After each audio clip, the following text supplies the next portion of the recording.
They called her barren, cursed, worthless, so her own family sold her like livestock to a stranger on a frozen mountain.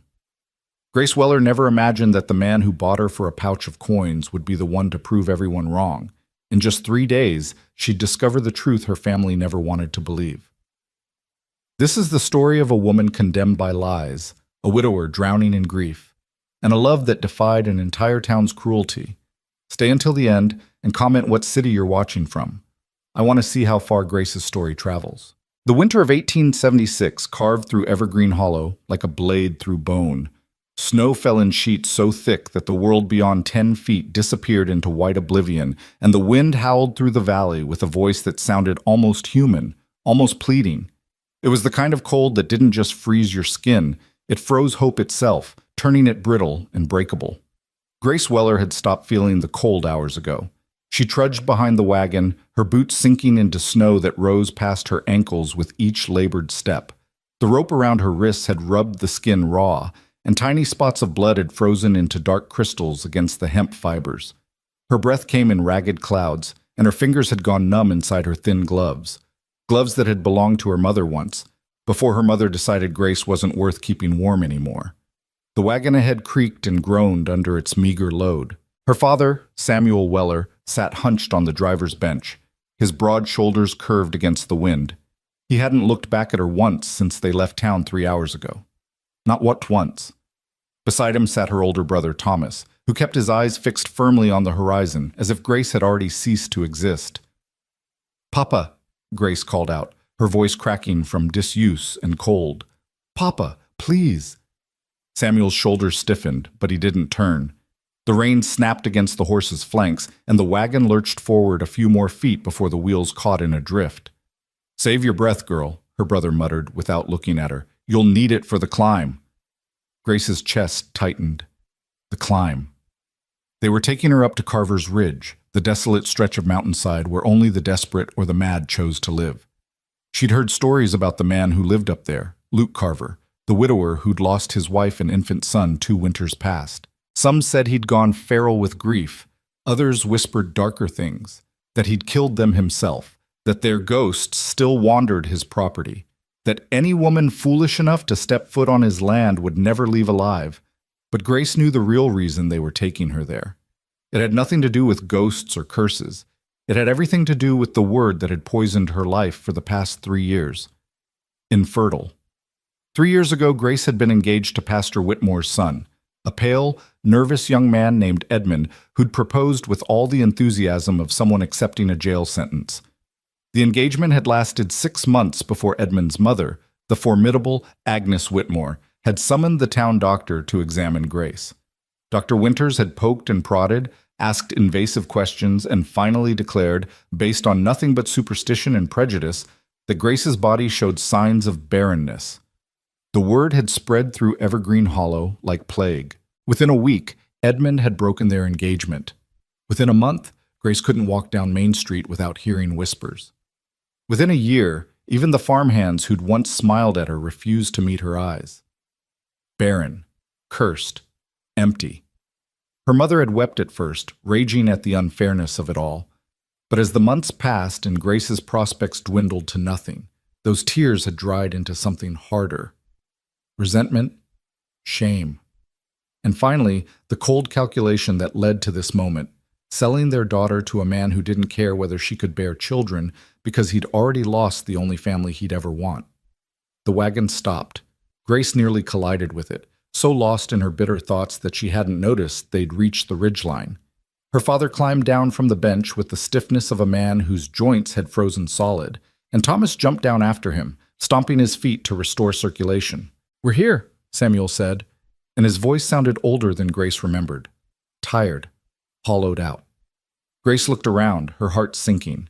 They stood at the edge of a narrow clearing carved out of the wilderness. Ancient pines towered on 3 sides, their branches heavy with snow that muffled every sound. In the center of the clearing sat a cabin, if it could even be called that. It was little more than a rough structure of logs and stones, with a chimney that leaked thin gray smoke into the white sky. A lean-to stable stood off to one side, and behind it Grace could make out the dark shapes of fencing that stretched back into the trees. and standing in front of the cabin, as still as one of the surrounding pines, was a man. Luke Carver didn't look like the monster from the town's whispered stories. He was tall, well over 6 feet, with broad shoulders and the kind of solid, muscular build that came from years of hard physical labor. His hair was dark, almost black, and long enough to brush his collar. A thick beard covered the lower half of his face, but even from a distance, Grace could see his eyes, pale gray, like winter ice, and just as cold. He wore a heavy coat that had seen better years, canvas pants tucked into worn boots, and leather gloves that looked as though they'd been patched multiple times. A rifle rested in the crook of his arm, not aimed at them, but present. A reminder. Samuel cleared his throat and took a few steps forward, his hand rising in an awkward wave. "Mr. Carver, we spoke 2 weeks back about the, arrangement." Luke said nothing. He simply stood there, watching them with those pale, unreadable eyes. Grace's father shifted his weight, clearly unnerved by the silence. "This is Grace, my daughter. She's a hard worker, good cook, knows her way around a farm. She won't give you any trouble." Grace felt her throat close. Her father was describing her like livestock at auction. Good bloodlines, strong teeth, guaranteed not to complain. "She's healthy," Thomas added, stepping up beside their father. "Never been sick a day in her life. And she's—" He hesitated, then plunged ahead. "She's clean. Unspoiled, if you understand my meaning." Grace wanted to scream. She wanted to run, but the rope around her wrists and the miles of frozen wilderness at her back kept her rooted in place, a prisoner of circumstances she'd never chosen and couldn't escape. Luke Carver finally moved. He descended the 3 rough steps from his cabin door and crossed the clearing with long, measured strides. Up close, he was even more imposing, not threatening exactly, but solid, immovable, like one of the mountains themselves had taken human form and learned to walk. He stopped a few feet from Samuel and reached into his coat.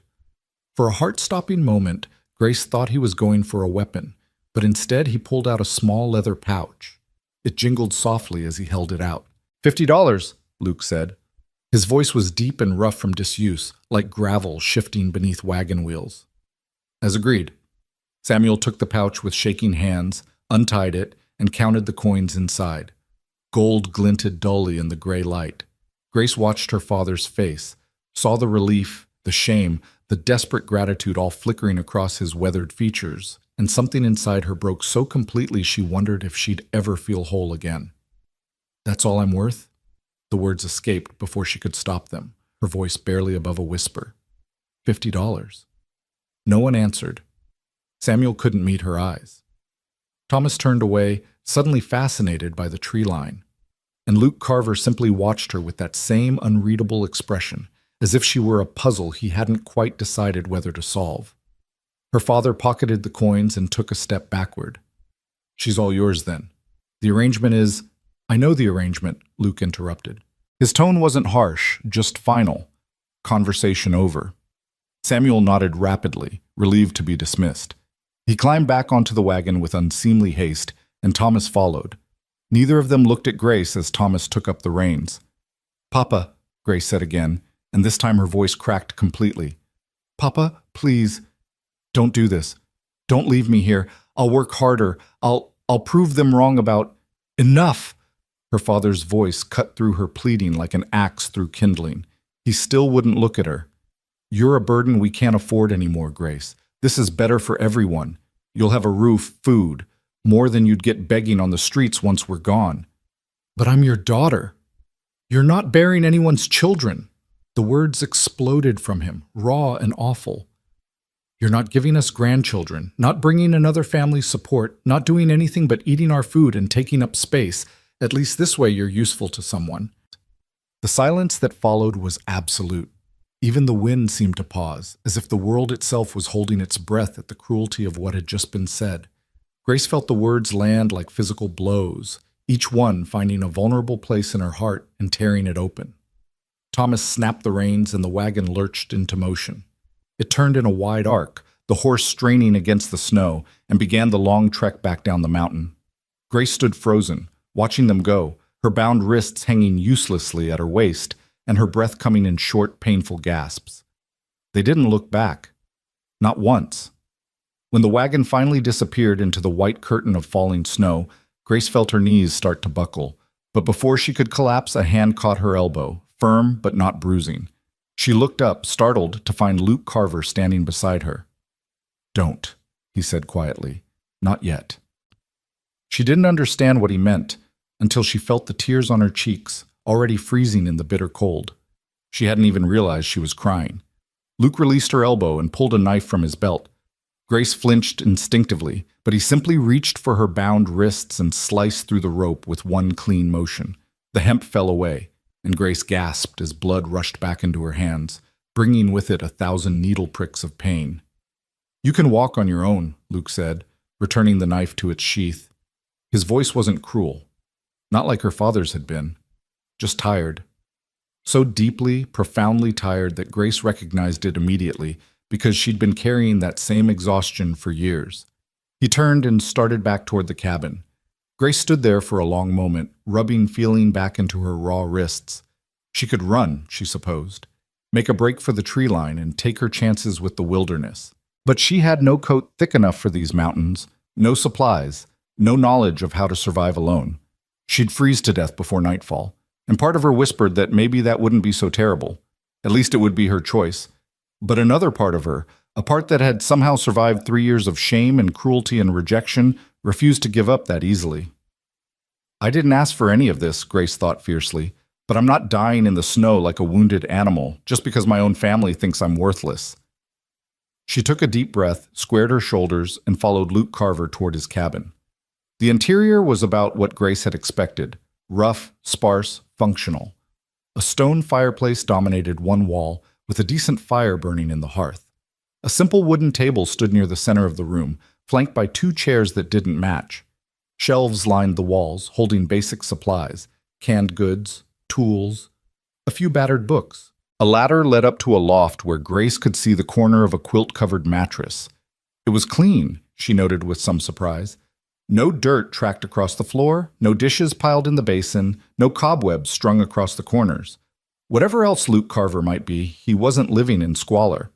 He shrugged out of his heavy coat and hung it on a peg by the door, then gestured vaguely at the room.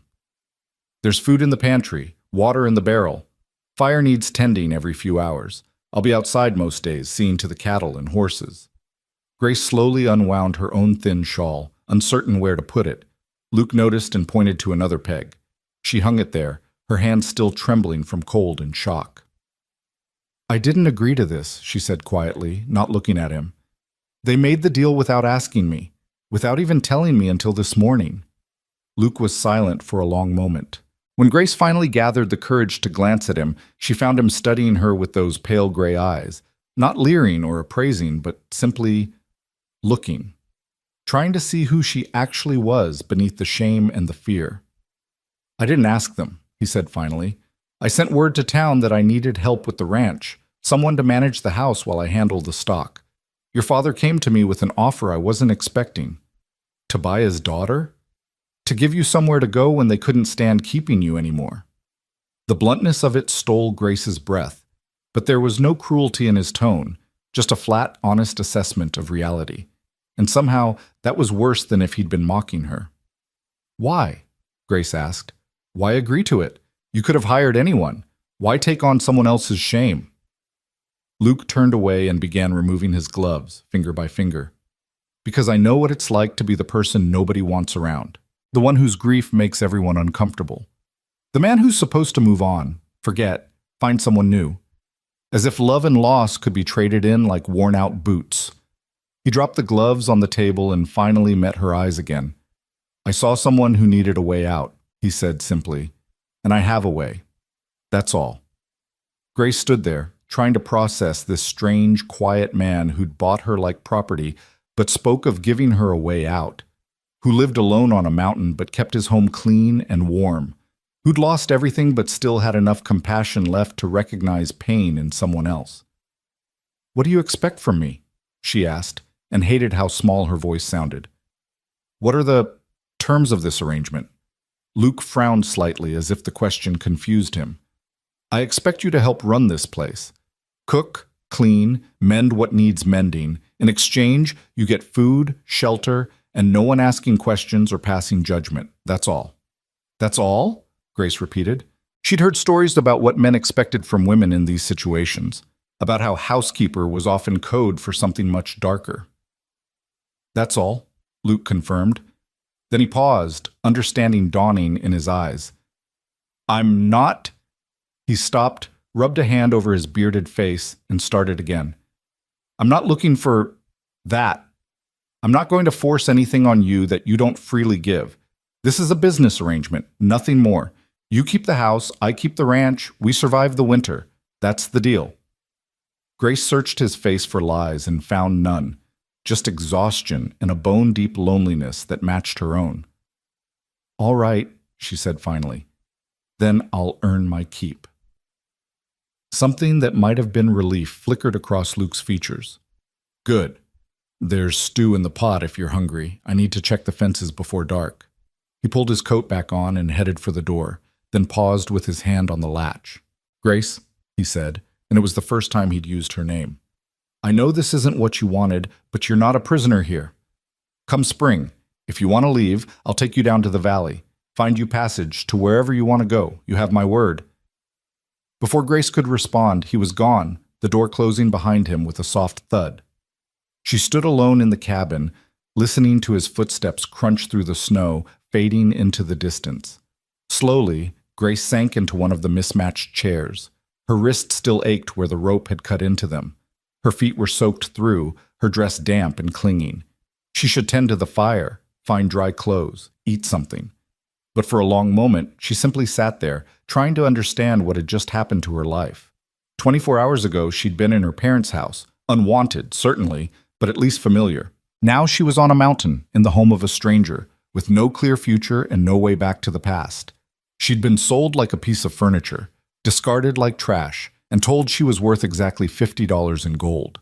But Luke Carver had cut her bindings, had told her she could leave come spring, had looked at her not with disgust or pity, but with the weary recognition of one wounded soul seeing another. Maybe, Grace thought, that's worth more than $50 after all. She rose on unsteady legs and went to check the pot of stew. The days that followed settled into a rhythm that was both strange and oddly comforting. Grace woke before dawn, stoked the fire, and prepared a simple breakfast of cornmeal mush or fried eggs.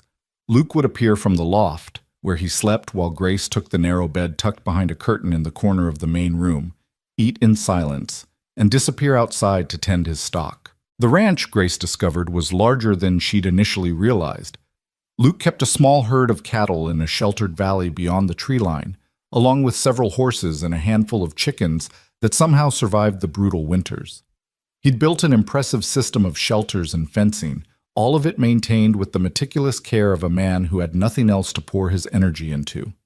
Grace kept to her side of the bargain. She cooked, cleaned, mended clothes and blankets, and did her best to make the rough cabin feel like something approaching a home. She discovered that Luke had a small library, books on animal husbandry, a few novels, and surprisingly, a volume of poetry so worn that the spine had cracked and several pages had come loose. She carefully repaired it one afternoon, stitching the binding back together with thread she found in a sewing box. That evening, when Luke came in from his work, he stopped short at the sight of the book lying on the table. "You fixed it," he said, picking it up carefully. "I hope that's all right," Grace replied, suddenly nervous.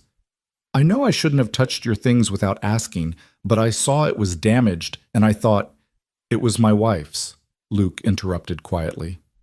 "Anna. She loved poetry, used to read to me in the evenings." Grace's throat tightened. "I'm sorry, I didn't know." "No reason you should." Luke ran his fingers over the repaired spine. "Thank you for fixing it. I've been meaning to do it myself for 2 years, but He trailed off, and Grace understood. Sometimes the pain of touching something beloved was too much to bear. "I can read it to you," she offered impulsively. "If you'd like." The way she used to. Luke looked up sharply, and for a moment Grace thought she'd overstepped terribly, but then his expression softened in a way she hadn't seen before. "I'd like that," he said, "if it's not too much trouble." So that night, After dinner had been cleared away, Grace opened the book of poetry and began to read by the firelight. Her voice was soft and slightly hesitant at first, but as she lost herself in the words, Wordsworth, Coleridge, Shakespeare, it grew stronger. Luke sat in his chair, eyes closed, and listened. When she finally stopped, the fire had burned low and the night had grown deep around them. Anna had a better voice for it, Luke said, opening his eyes. But that was...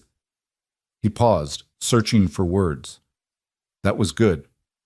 Thank you. It became their evening ritual. After the work was done and darkness had fallen, Grace would read while Luke listened.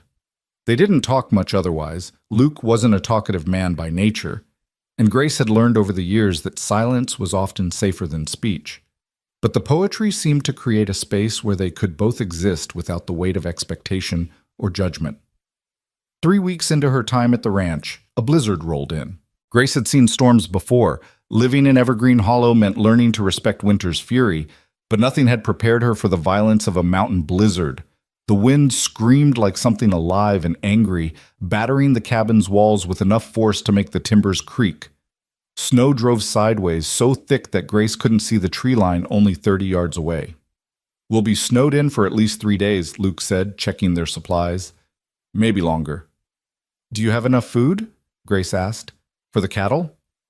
I'll need to get to the valley shelter. They've got hay stored there, but someone has to break ice on the water trough twice a day, or they'll die of thirst.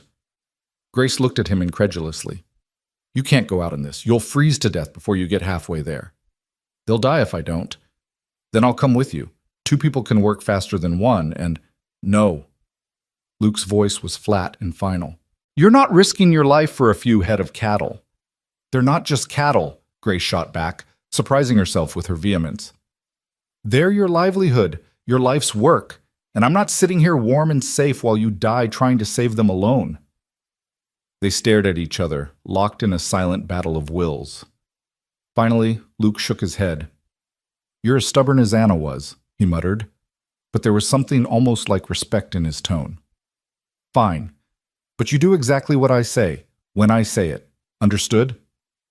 Understood. They bundled up in every piece of warm clothing they could layer on, tied a rope between themselves so they wouldn't get separated in the whiteout, and stepped out into the howling chaos. The cold was brutal, a living thing that clawed at exposed skin and drove icy needles into Grace's lungs with every breath. The wind was so strong it nearly knocked her off her feet, and within seconds she couldn't tell which direction they'd come from. But Luke moved forward with grim determination, and Grace followed, trusting the rope between them to keep her from becoming lost forever in the white. It took them nearly an hour to reach the valley shelter when it should have been a 20-minute walk. By the time they stumbled into the relative protection of the 3-sided structure, Grace's fingers and toes had gone numb, and ice had formed in her eyelashes. But the cattle were there, huddled together for warmth, their breath steaming in the frigid air. Luke immediately began breaking ice on the trough, while Grace forked hay into the feeders. They worked in tandem, communicating more through gesture than words, their bodies moving with the efficiency of long practice, even though they'd only known each other a few weeks. When the work was done, Luke insisted they rest for a few minutes before attempting the journey back. They huddled together against the back wall of the shelter, sharing the meager warmth of their combined body heat while the storm raged beyond. Thank you, Luke said, his voice nearly lost in the wind. For coming, for helping. Grace managed a frost-cracked smile. That's the arrangement, isn't it? I keep house, you keep the ranch. We survive the winter. It's more than that now. Luke looked at her, his pale eyes searching. You know that, don't you? Grace's heart did something complicated in her chest. What do you mean? But Luke shook his head as if he'd revealed more than he'd intended. Come on, we need to get back before we freeze solid. The return journey was even worse than the first. The storm had intensified, and visibility had dropped to nothing. Twice, Luke had to physically pull Grace up when she fell. Once, the rope between them tangled on a buried branch, and they spent precious minutes freeing it with fingers so cold they could barely bend. When they finally stumbled back into the cabin, they were both shaking uncontrollably. Luke immediately built up the fire while Grace struggled out of her ice-crusted outer layers with numb, clumsy hands. Boots off, Luke ordered, his own teeth chattering. We need to check for frostbite. They sat on the floor in front of the fire, examining each other's extremities. Grace's toes had turned an alarming gray-white, and Luke's left hand showed similar discoloration. They took turns rubbing circulation back into the affected areas, a painful process that brought tears to Grace's eyes. "I'm sorry," Luke kept saying as he worked on her feet, his touch gentle despite the necessary roughness. "I shouldn't have let you come. If you'd lost your toes, or worse—" "Stop," Grace interrupted, reaching down to still his hands. "I chose to come, and we saved your herd. That's what matters." "No." Luke looked up at her, and the raw emotion in his face made Grace catch her breath. "You matter. You—" He stopped, seemed to struggle with himself, then forged ahead. "I thought I was dead inside. After Anna and the baby died, I felt nothing, just empty. Going through the motions of living because I didn't know what else to do. But you—" He broke off again, shaking his head as if he couldn't believe what he was about to say. "You make me feel things again," he finished quietly. "And it terrifies me." Grace stared at him, her heart pounding. "Luke, I know this isn't what you signed up for," he continued in a rush, as if he needed to get all the words out before he lost his courage. "I know you were brought here against your will, that you probably hate me for being part of that you're only staying because you have nowhere else to go. But I need you to know you're not just a housekeeper to me anymore. He swallowed hard. "You're important." The fire crackled between them. Outside, the blizzard continued its assault on the cabin, but inside, in this small circle of warmth and honesty, something profound was shifting. "I don't hate you," Grace said softly. "I've never hated you, and She paused, searching for her own courage. "I feel it too, this thing between us. I don't know what to call it, and maybe I shouldn't feel it at all considering how we came to be here, but it's real," Luke said fiercely. "Whatever it is, it's real." They sat there for a long moment, neither moving, both afraid that acknowledging what was happening between them might somehow break the spell. Then, slowly, carefully, Luke reached up and cupped Grace's face with one still cold hand. "I don't know how to do this again," he whispered. "I don't know if I remember how to let someone in, but I want to try. If you'll let me." Grace leaned into his touch, her eyes falling closed. "I don't know how to trust anyone anymore," she admitted. "Everyone I've ever trusted has hurt me. But with you, I feel like maybe I could learn. Then we'll learn together." He leaned forward and pressed his forehead against hers, and they stayed like that.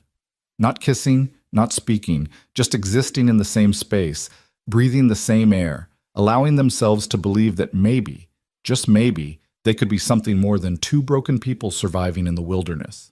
The storm lasted 5 days. During that time, Grace and Luke made the dangerous journey to the cattle shelter twice more.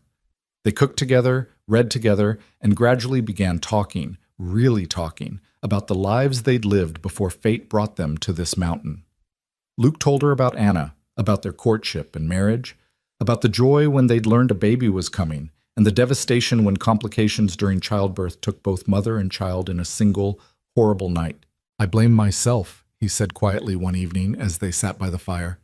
"The doctor said it wasn't anyone's fault, that these things just happen, but I kept thinking, if I'd gotten him there sooner, if I'd had more money for better care, if I'd done 1,000 different things differently."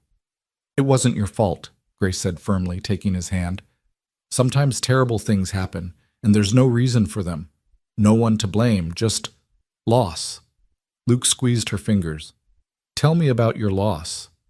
So Grace told him about the diagnosis of barrenness, about watching her engagement crumble and her reputation disintegrate, about the slow, crushing weight of being deemed worthless by everyone she'd ever known. "I felt like I'd failed at the one thing women are supposed to do," she whispered, "like my body had betrayed me, and everyone could see it. Everyone knew I was broken." "You're not broken," Luke said with quiet intensity. "That doctor was a fool and a charlatan.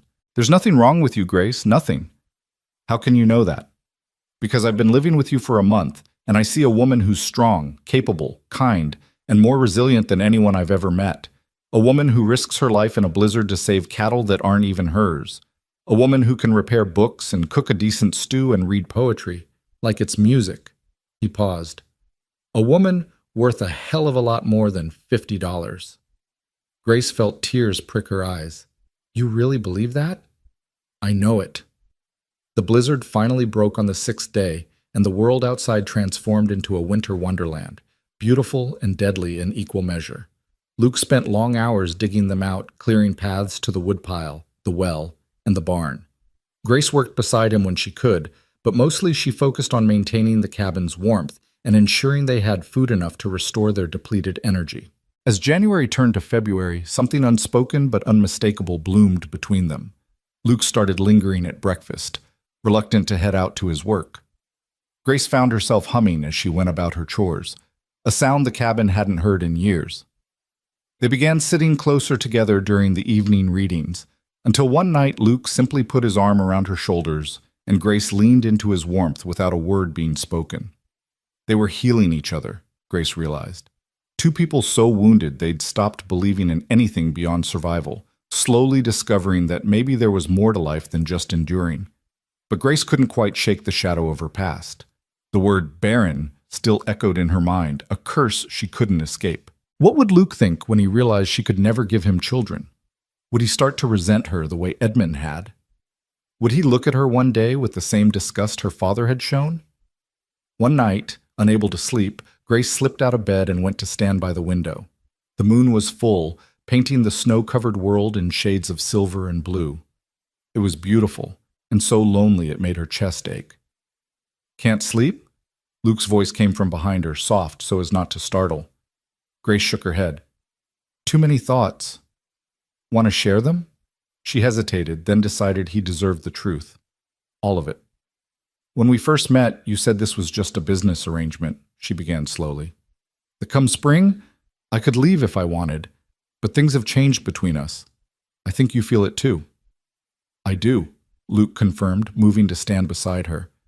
Grace, Let me finish, she interrupted gently. Please, because I need you to understand something before this goes any further.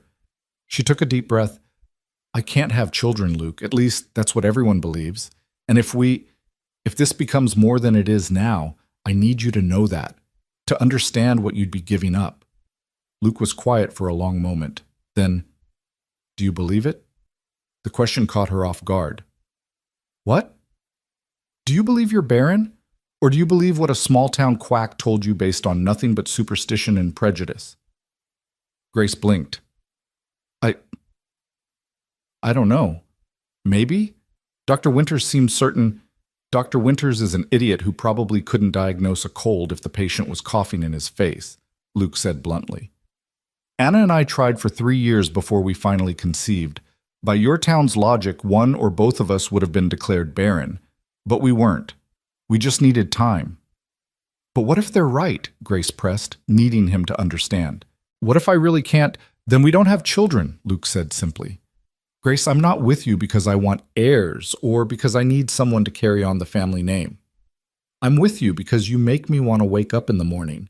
Because your voice reading poetry sounds like home. Because when I'm with you, I remember what it feels like to be alive instead of just surviving. He turned to face her fully, taking both her hands in his. I love you, he said, and the words fell into the moonlit space between them like stones into still water, creating ripples that would spread forever. I didn't mean to. Didn't plan it. But somewhere between your arrival and now, it happened. And I don't care what some ignorant doctor said about your body. I care about you, all of you. Grace felt something break open inside her chest, not painfully, but like spring ice finally cracking after a long winter. I love you too, she whispered, and realized it was true. Somewhere in the midst of shared silence and evening poetry and dangerous blizzard rescues, she'd fallen completely, utterly in love with Luke Carver. He pulled her close, and she went willingly, wrapping her arms around him and pressing her face against his chest. His heart beat steadily beneath her ear, strong and real and alive. So what do we do now? Grace asked. Luke pressed a kiss to the top of her head. We live, he said simply. We keep the house, tend the ranch, survive the winter, and we love each other. That's enough. That's everything. And standing there in the moonlight, wrapped in the arms of a man who saw her, truly saw her, broken places and all, and loved her anyway. Grace finally believed it might be true. The confession changed everything and nothing all at once. Grace woke the next morning to find Luke already up, stoking the fire with practiced efficiency. When he heard her stirring, he turned and smiled, a real smile, not the cautious half-expressions he'd been giving her for weeks. It transformed his entire face, softening the hard lines that grief had carved there and making him look years younger. "Morning," he said, and the simple word carried a warmth that made Grace's heart flutter. "Morning," she replied, feeling suddenly shy. They'd declared their love last night, but what did that mean for the daily reality of their lives? Were they courting now? Were they something more? The rules that govern normal relationships didn't seem to apply to two people who'd been brought together through a $50 transaction. Luke seemed to sense her uncertainty. He crossed the room and took her hand, his calloused fingers gentle against her skin. "Nothing has to change unless you want it to," he said quietly. "We can take this as slow as you need. I'm not going anywhere." Relief flooded through Grace. "Slow sounds good," she admitted. That is, Edmund and I were engaged, but we never even—" She trailed off, feeling heat rise to her cheeks. Understanding dawned in Luke's eyes. "I'm not Edmund," he said firmly, "and I'm not going to rush you into anything. When you're ready, if you're ever ready, you'll let me know. Until then, we're just us, two people learning how to be together." "Just us," Grace repeated, and found herself smiling. "I like that." The weeks that followed were some of the happiest of Grace's life. February melted into March, and though the snow remained thick on the ground, the days grew incrementally longer and the sun climbed a little higher in the pale sky. Luke taught Grace how to handle the horses, how to read weather patterns in the clouds, how to identify animal tracks in the snow. She taught him that meals could be more than just fuel. She experimented with seasonings from his sparse stores and managed to create dishes that made him close his eyes in appreciation. They talked constantly now, making up for all those weeks of silence. Luke told her about growing up on a ranch in Montana, about his parents who'd died when he was 20, about the years he'd spent drifting before finally settling here in these mountains. Grace shared stories of her childhood in Evergreen Hollow, carefully editing out the painful parts and focusing on the good memories, summer festivals, winter sleigh rides, the one perfect Christmas before everything went wrong. "What would you have done?" Luke asked her one evening as they sat by the fire. "If the doctor hadn't declared you barren, if you'd married Edmund, what would your life have looked like?" Grace considered the question, surprised to find she had to really think about it. A few months ago, she could have answered immediately. She'd spent years mourning the life she'd lost. But now, "I don't know," she said slowly. "I thought I wanted what every woman was supposed to want: a husband, children, a respectable place in society. But I don't think I ever wanted Edmund specifically. I just wanted not to be alone." "And now?" Grace looked at him, really looked at him, at the way the firelight caught in his dark hair, at the strength in his hands as they held his coffee cup, at the vulnerability in his eyes that he only showed her.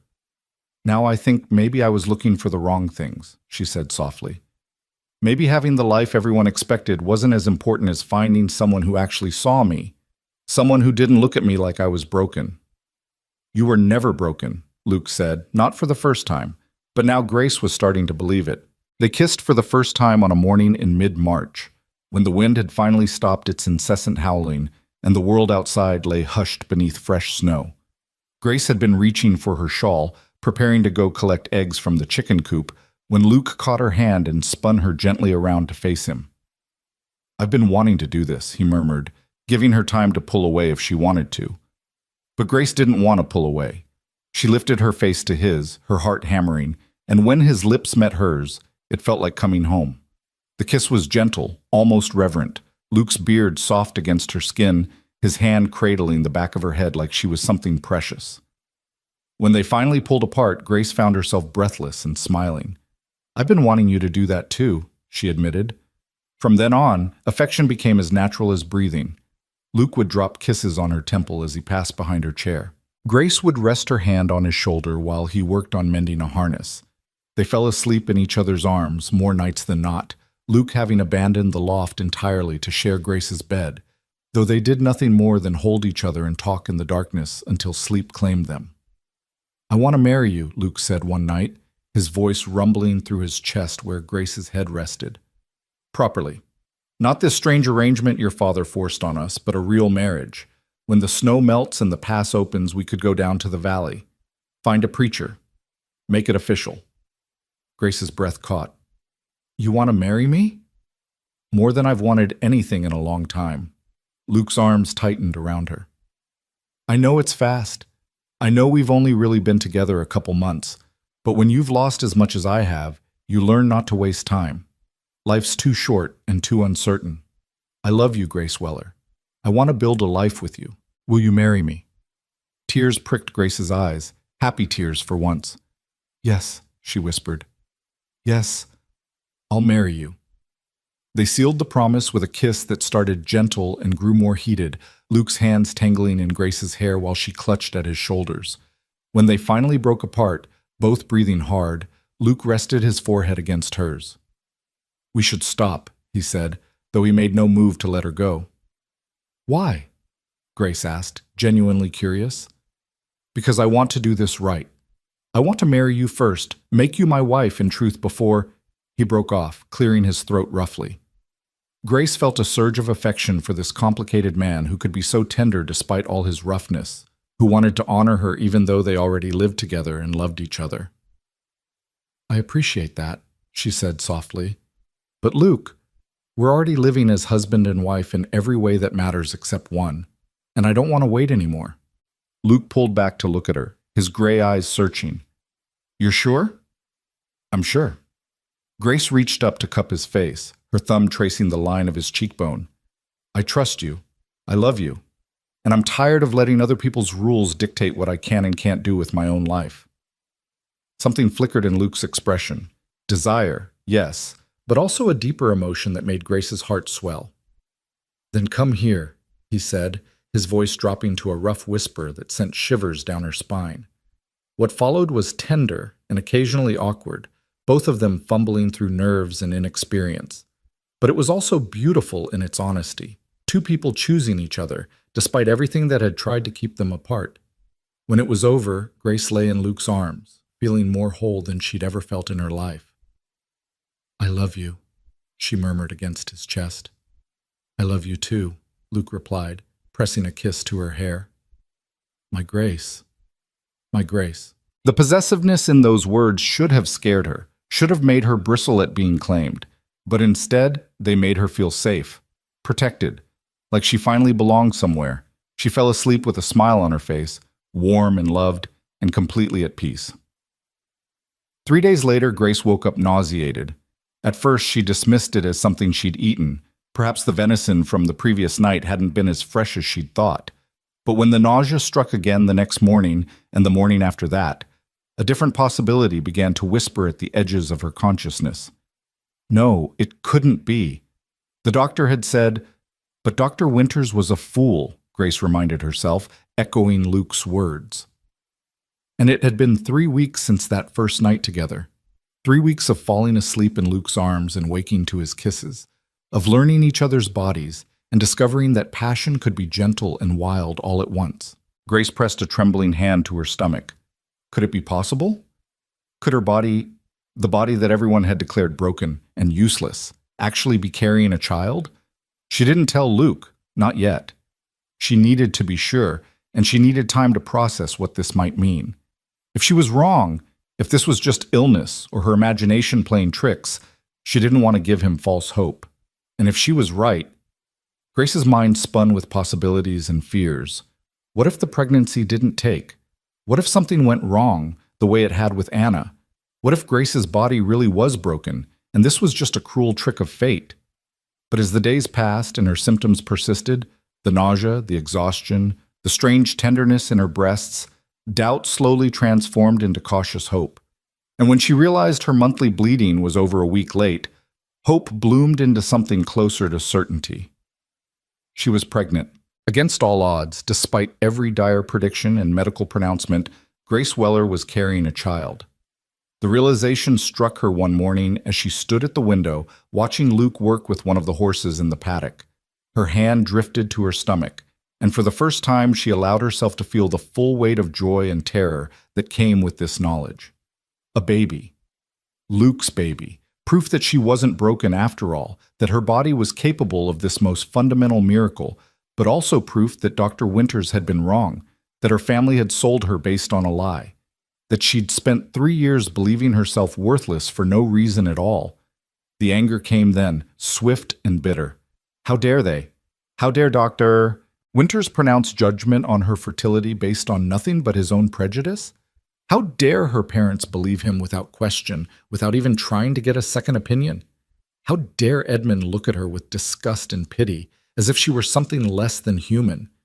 They'd stolen 3 years of her life.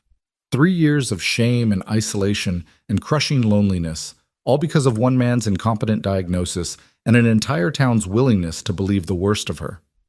Grace felt tears streaming down her face, tears of rage and relief and overwhelming vindication. She'd been right. She'd been right all along to question the diagnosis, to resent the label they'd forced upon her, and now she had proof. "Grace?" Luke's voice came from behind her, concerned. "What's wrong? Are you hurt?" She turned to face him, and the words tumbled out before she could stop them. "I'm pregnant." Luke froze, his eyes going wide with shock. "What?" "I'm pregnant," Grace repeated, and now she was laughing through her tears. "I'm carrying your child, Luke, your child. The doctors were wrong. My family was wrong. Everyone was wrong. I'm not barren. I never was." For a long moment, Luke just stared at her, his face cycling through disbelief, wonder, and finally pure, unfiltered joy. Then he crossed the room in 3 long strides and swept her into his arms, lifting her clear off the ground and spinning her around while she laughed and cried at the same time. "You're sure?" he asked, setting her down but keeping his hands on her waist as if afraid she might disappear. "You're absolutely sure?" "As sure as I can be without a doctor. But Luke, my monthly bleeding hasn't come, and I've been sick every morning for a week, and She placed his hand on her stomach. "I can feel it. Something's different. Something's growing." Luke's hand trembled against her belly, his eyes filling with tears. "A baby," he whispered, his voice breaking. "Grace, we're going to have a baby." "Are you happy?" Grace asked, suddenly uncertain. She knew he'd lost his first child, knew the pain that loss had caused. What if this brought back too many painful memories? What if he was terrified rather than excited? But Luke's answer came without hesitation. "Happy." He cupped her face in both hands, his thumbs brushing away her tears. "Grace, I don't even have words for what I'm feeling. Grateful. Amazed. Terrified. But yes. God, yes. I'm happy. You've given me back everything I thought I'd lost. You've given me a future worth living for." They held each other for a long time, both crying and laughing and trying to absorb the magnitude of what was happening. Finally, Luke pulled back, his expression turning serious. "We need to get you to a real doctor," he said. "Not that quack in Evergreen Hollow, but someone competent. Someone who can make sure you're healthy, that the baby's developing properly." "The nearest real doctor is in Silver Creek," Grace said. "That's a 3-day ride from here." "Then we'll go to Silver Creek. As soon as the pass clears, we're leaving." Grace started to protest. The journey would be hard, and she didn't want to risk the pregnancy. But Luke shook his head firmly. "I'm not taking any chances," he said. "Not with you, and not with our child. We're getting you proper medical care, even if I have to carry you down the mountain myself." Something in his tone made Grace understand. This wasn't negotiable. Luke had lost one wife and child to complications during birth. He wasn't going to risk losing another. "All right," she agreed softly. "We'll go to Silver Creek, but Luke, I also want to go back to Evergreen Hollow." His expression darkened. "Why would you want to go back there? Those people treated you like dirt." "Exactly." Grace lifted her chin, and Luke saw the steel in her eyes that had kept her alive through 3 years of shame and rejection. "I want them to see. I want them to know they were wrong. Every single person who whispered about me, who looked at me with pity or disgust, who believed I was cursed, I want them all to see that I'm pregnant, that I was never the problem." Luke studied her for a long moment, then slowly nodded. "You want to show them," he said. You want to prove them wrong. Don't I deserve that? Grace asked quietly. Don't I deserve to walk through that town with my head held high, carrying proof that they broke my life for no reason? You deserve that and more, Luke agreed. He took her hand and brought it to his lips. We'll go to Silver Creek first. Make sure everything's progressing well. Then, if the doctor gives his blessing, we'll go to Evergreen Hollow. And you can show every last one of them exactly how wrong they were. Grace felt something fierce and triumphant unfurl in her chest. For 3 years, she'd accepted the town's judgment without question, had internalized their shame and made it her own. But no more. She was done being the victim of other people's ignorance and cruelty. She was going to be a mother, and she was going to make damn sure everyone who'd ever doubted her knew it. The next few weeks passed in a strange mixture of joy and anxiety. Luke became almost comically protective, insisting that Grace rest more, work less, and avoid anything that might be even remotely strenuous. Grace tolerated his hovering with amused patience, understanding that it came from love and fear rather than any desire to control her. The snow began its slow retreat as March gave way to April. The days grew longer and warmer, and the first green shoots of spring began pushing through the softening earth. Luke checked the pass daily, watching for signs that it had cleared enough for safe travel. Grace's body continued to change in small but noticeable ways. Her breasts swelled and became tender. Her waist thickened slightly, though she wasn't showing yet.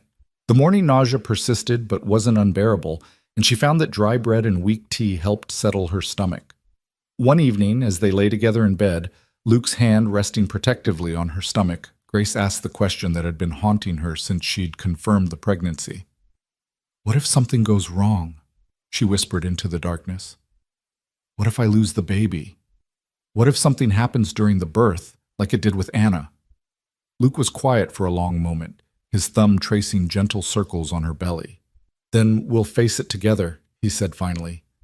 "Grace, I won't lie to you. I'm terrified. Every time I think about you going through labor, I remember finding Anna." His voice broke, and Grace felt him shudder. "But you're not Anna, and this isn't the same situation. We're going to get you the best medical care available. We're going to do everything right, and then we're going to trust that God or fate, or whatever force governs this universe, will be kind to us. And if it's not kind, then at least we'll have had this." Luke pressed a kiss to her temple. "These months together, this love, this hope. Even if the worst happens, Grace, you've already given me more than I ever thought I'd have again. I won't regret any of it." Grace rolled over to face him, cupping his bearded cheek in her palm. "I love you," she said fiercely, "and I'm going to do everything I can to bring this baby safely into the world. For you, and for me, and for every woman who's ever been told she was worthless because her body didn't cooperate with someone else's expectations." "I love you too," Luke replied, and sealed the promise with a kiss. Finally, in the 3rd week of April, Luke declared the pass safe enough for travel. They packed carefully: food, water, warm clothes in case the weather turned, and the small amount of money Luke had saved over the years. Grace felt a flutter of nervousness as she watched him saddle 2 of his gentlest horses. This was it. They were leaving the sanctuary of the cabin, the isolated bubble where their love had grown without interference or judgment. They were going back into the world, a world that had been cruel to both of them. What if things went wrong? What if the doctor in Silver Creek was no better than Dr. Winters? What if going back to Evergreen Hollow reopened wounds that had barely begun to heal? "Hey," Luke said softly, appearing at her side. "Where'd you go just now?" Grace managed a weak smile. "Just thinking, worrying." "About?" "Everything." She gestured helplessly. "What if this is a mistake? What if we should just stay here where we're safe?" Luke took her hands in his. "Grace, we can't hide forever. And more importantly, you shouldn't have to hide. You deserve to walk through that town with your head high. You deserve to show them they were wrong about you. Don't let fear steal that from you." He was right, Grace knew. She'd spent too much of her life afraid of rejection, afraid of shame, afraid of proving everyone's worst assumptions correct. But she wasn't that frightened girl anymore. She was a woman who'd survived being sold by her own family, who'd built a life in the wilderness, who'd found love in the most unlikely of places. She was stronger than she'd ever given herself credit for. "You're right," she said, squaring her shoulders. "Let's go show them who Grace Carver really is." Luke grinned. "Grace Carver," he repeated, testing out the sound of it. "I like that, though we should probably make it official before you start using it." "Is that a proposal?" "It's a reminder of the proposal I already made. One we'll make legal as soon as we find a preacher willing to marry us." They set out just after dawn, leaving the cabin locked and secure behind them. The journey down the mountain was slow and careful, Luke constantly checking on Grace to make sure she wasn't overtaxed. But despite his concerns, Grace felt strong and capable, her body adjusting to the gentle rhythm of horseback travel. The world beyond the mountain was waking up after its long winter sleep. Wildflowers dotted the meadows in splashes of yellow and purple. Streams ran high with snowmelt, their rushing water a constant music. Birds called from the trees, and once, Grace spotted a deer and her fawn watching them from a distance before bounding away. They made camp that first night in a sheltered hollow, and Luke insisted on doing all the work while Grace rested. She protested, but he was adamant. "You're carrying precious cargo," he said, building up the fire. "I'm not taking any chances." Grace rolled her eyes, but couldn't quite hide her smile. "I'm pregnant, not made of glass." "You're my world," Luke countered, "which means you get treated like it."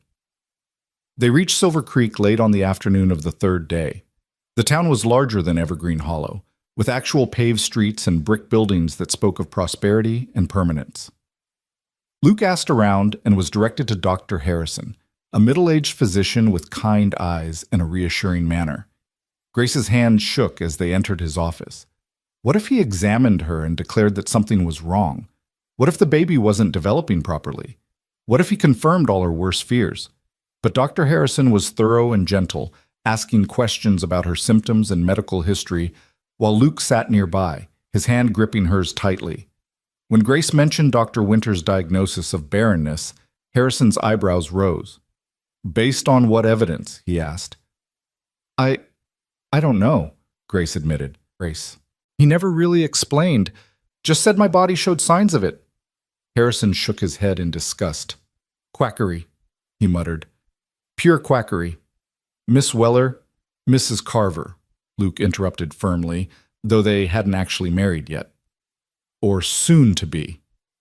"Mrs. Carver," Harrison corrected with a slight smile. "I can tell you with absolute certainty that you are, indeed, pregnant. Based on what you've told me about your last monthly bleeding and your symptoms, I'd estimate you're about 6 to 8 weeks along. Your body is responding exactly as it should, and I see no reason to believe you'll have any complications." Grace felt tears spring to her eyes. "You're sure? You're absolutely sure?" "As sure as I can be at this early stage. Of course, pregnancy always carries risks, and I'd like to see you again in a few months for another examination. But right now, everything looks perfectly healthy and normal. You, my dear, are going to be a mother." The words hit Grace like a physical force. She burst into tears, great heaving sobs of relief and vindication and overwhelming joy.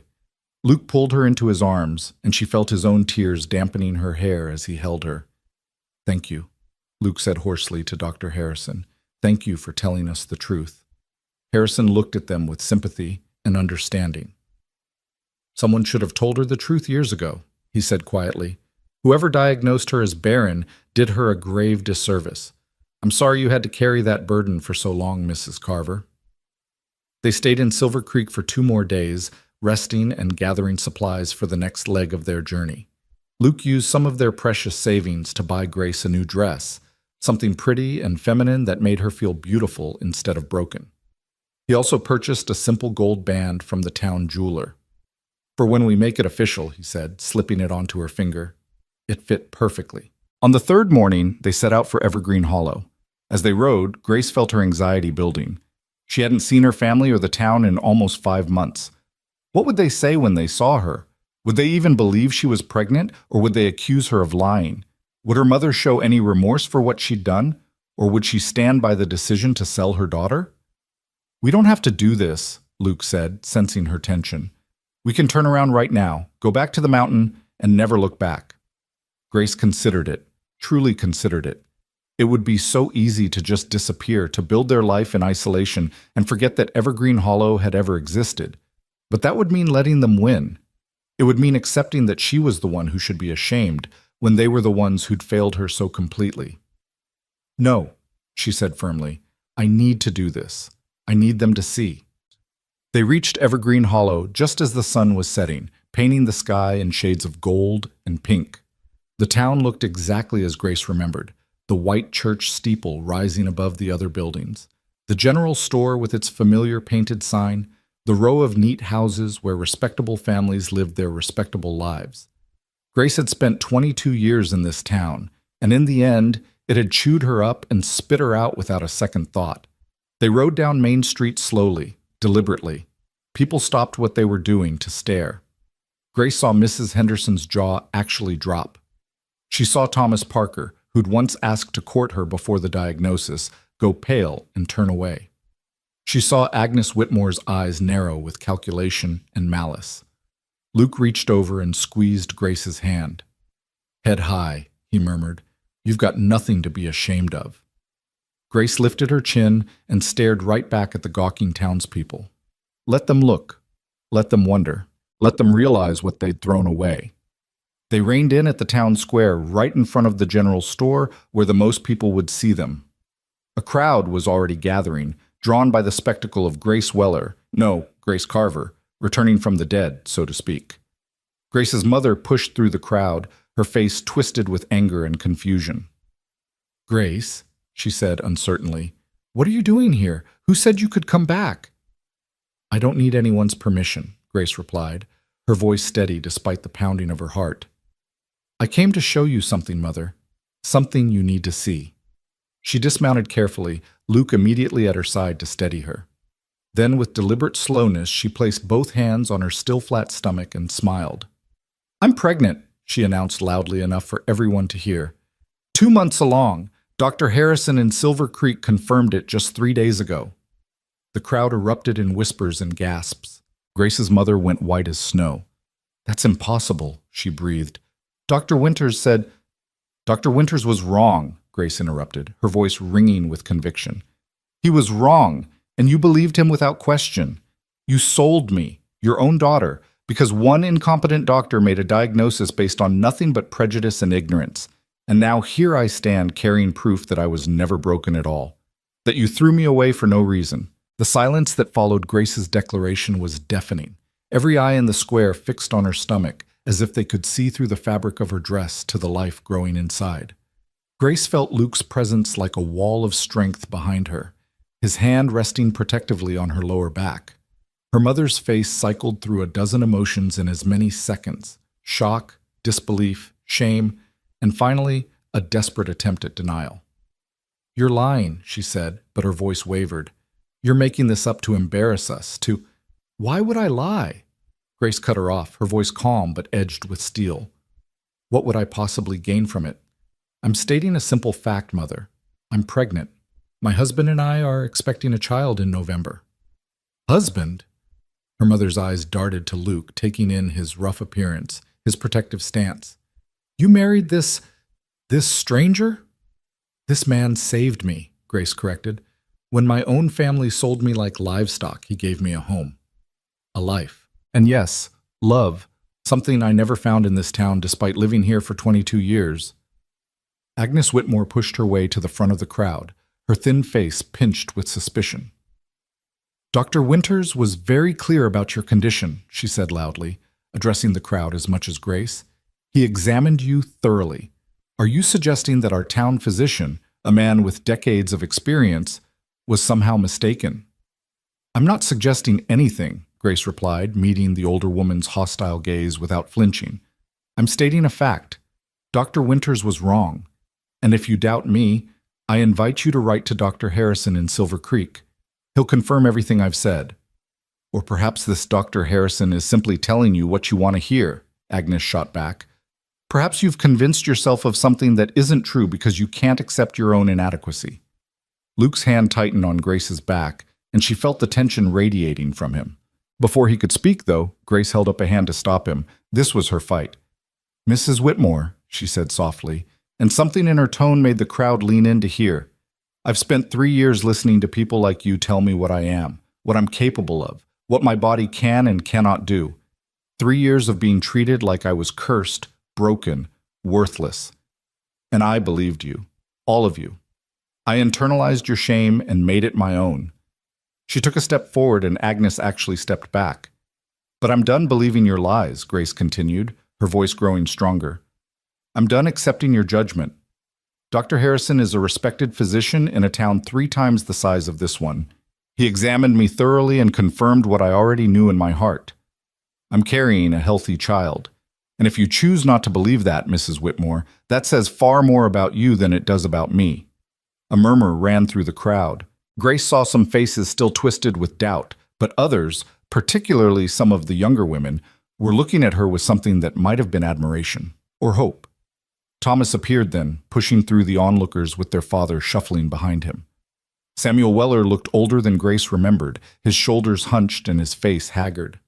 When he saw her, something painful flickered in his eyes. "Grace," he said hoarsely. "Girl, Don't call me that," Grace interrupted, her voice hard. "Don't call me girl, like I'm still your daughter, like you have any right to familiarity. You sold me, Father. You took money from me and left me with a stranger on a mountain. You told me I was a burden you couldn't afford anymore." Samuel flinched as if she'd struck him. "We thought we were doing what was best. You thought it would be easier to get rid of me than to question whether the doctor might be wrong," Grace finished. "You chose to believe I was worthless rather than fight for me. And now you want what? Forgiveness? Reconciliation?" "You're my daughter," Samuel said weakly. "You'll always be my daughter." Grace felt tears prick her eyes, but she refused to let them fall. "Not here. Not in front of these people. A father protects his daughter," she said quietly. "He believes in her. He fights for her. You did none of those things. So no, Mr. Weller, I'm not your daughter anymore. I'm Luke Carver's wife, and that's the only family I need." She turned away from him, away from the whole crowd, and found Luke watching her with fierce pride in his pale eyes. He offered her his hand, and she took it gratefully. "We should go," she murmured. "I've said what I came to say." But before they could mount their horses, a young woman broke from the crowd and ran toward them. Grace recognized her, Sarah Miller, who'd been 2 years behind Grace in school. The girl's eyes were red-rimmed and desperate. "Miss Grace," she said breathlessly. "I mean, Mrs. Carver, please, I have to know, is it true? Are you really—" "I'm really pregnant," Grace confirmed gently, seeing the raw hope in Sarah's face. "Why?" Sarah's hands twisted in her skirt. "Because Dr. Winters examined me last year, after I'd been married to Jacob for 18 months without conceiving. He said the same thing he said about you, that I was barren, that I'd never have children. And Jacob's mother keeps saying I'm cursed, that Jacob should set me aside and find a wife who can give him heirs, and I—" Her voice broke, and Grace's heart cracked open. This girl was living the same nightmare Grace had survived. She was being told she was worthless, broken, inadequate, all because of one man's incompetent diagnosis. "Sarah," Grace said firmly, taking the younger woman's hands, "listen to me. Dr. Winters is wrong. He was wrong about me, and I'd wager everything I have that he's wrong about you too. There's nothing wrong with your body. Some women just take longer to conceive than others. My husband's first wife tried for 3 years before she became pregnant. 3 years, Sarah. If Dr. Winters had examined her after 18 months, he probably would have declared her barren too." "But what if he's right?" Sarah whispered. "What if I really can't—" "Then you find a good doctor, a real doctor, not a small-town quack with outdated ideas, and you get a proper examination. And even if it turns out you can't have children, that doesn't make you worthless. Your value as a woman, as a person, has nothing to do with your ability to bear children. Do you understand me?" Sarah nodded, tears streaming down her face. "Thank you," she choked out. "Thank you for coming back. Thank you for showing us it's possible." Other women were edging closer now, Grace noticed. Women with haunted eyes and hunched shoulders. Women who'd been told they were failures, who'd been living under the same shadow of shame that had nearly destroyed Grace. They looked at her belly like it was a beacon of hope in their darkness. Grace realized then that her confrontation with the town hadn't just been about her own vindication. It was about giving voice to all the women who'd been silenced, who'd been told their worth was tied to their fertility, who'd internalized society's cruelty and made it their truth. "Listen to me," Grace said loudly, addressing all of them.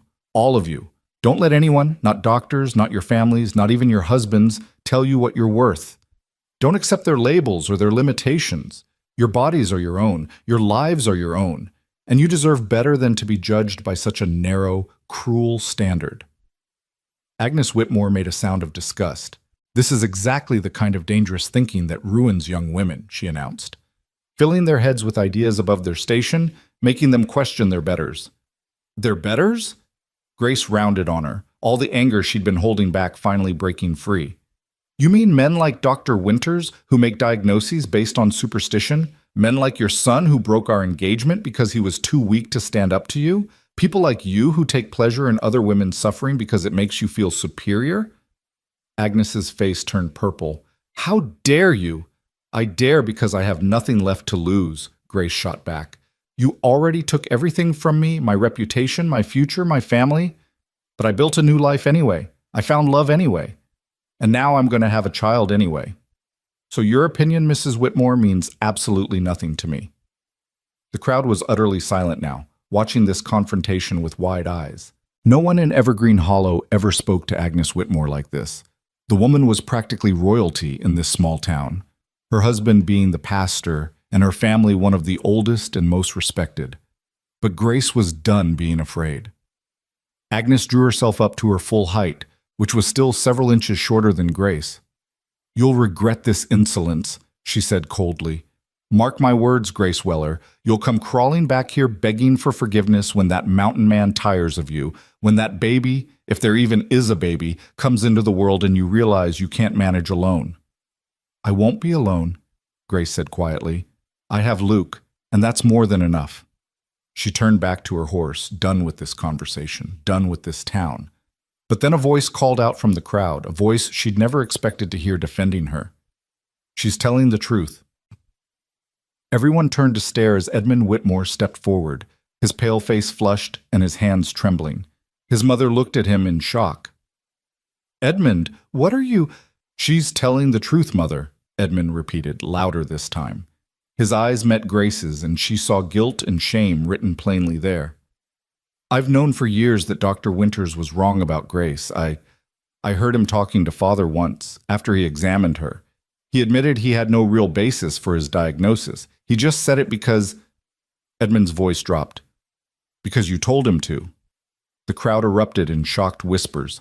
Agnes went white as death. "That's a lie," she hissed.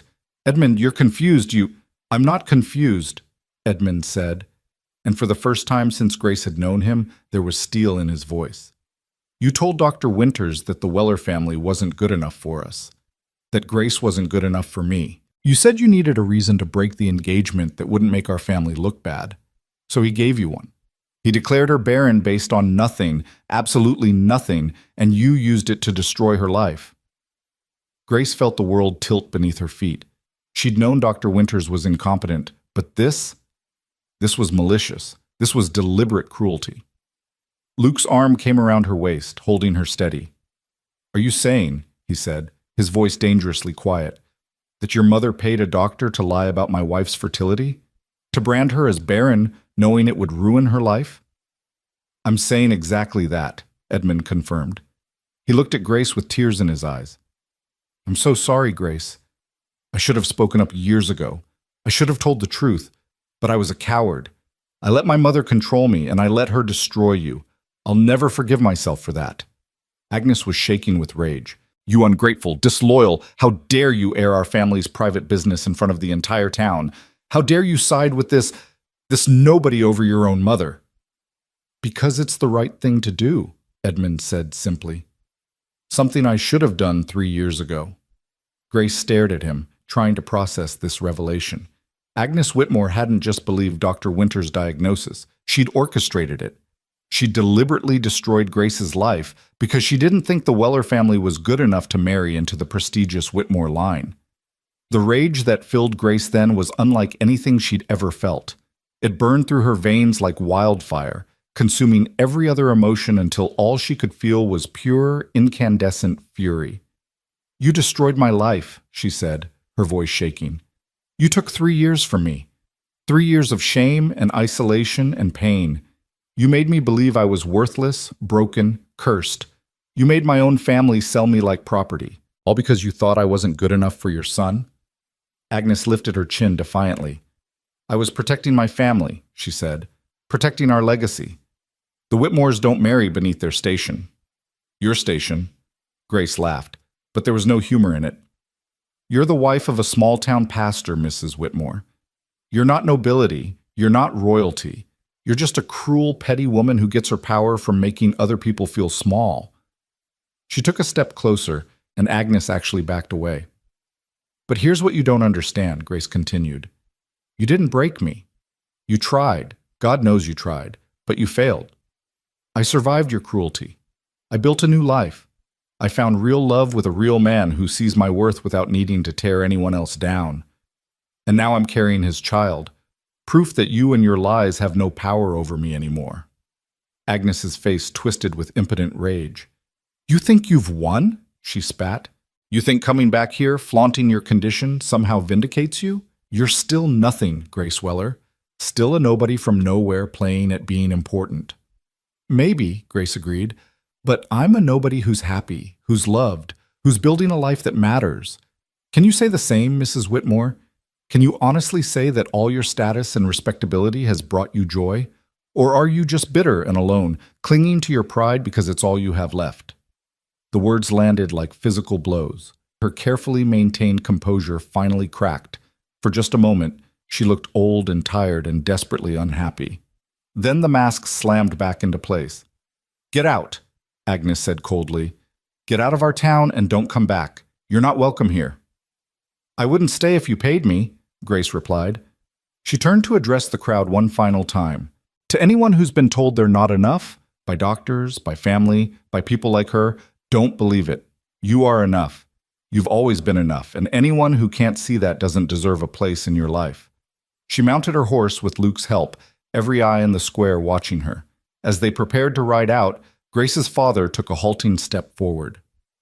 "Grace," he called out, "please, I know I don't deserve it, but can you forgive me?"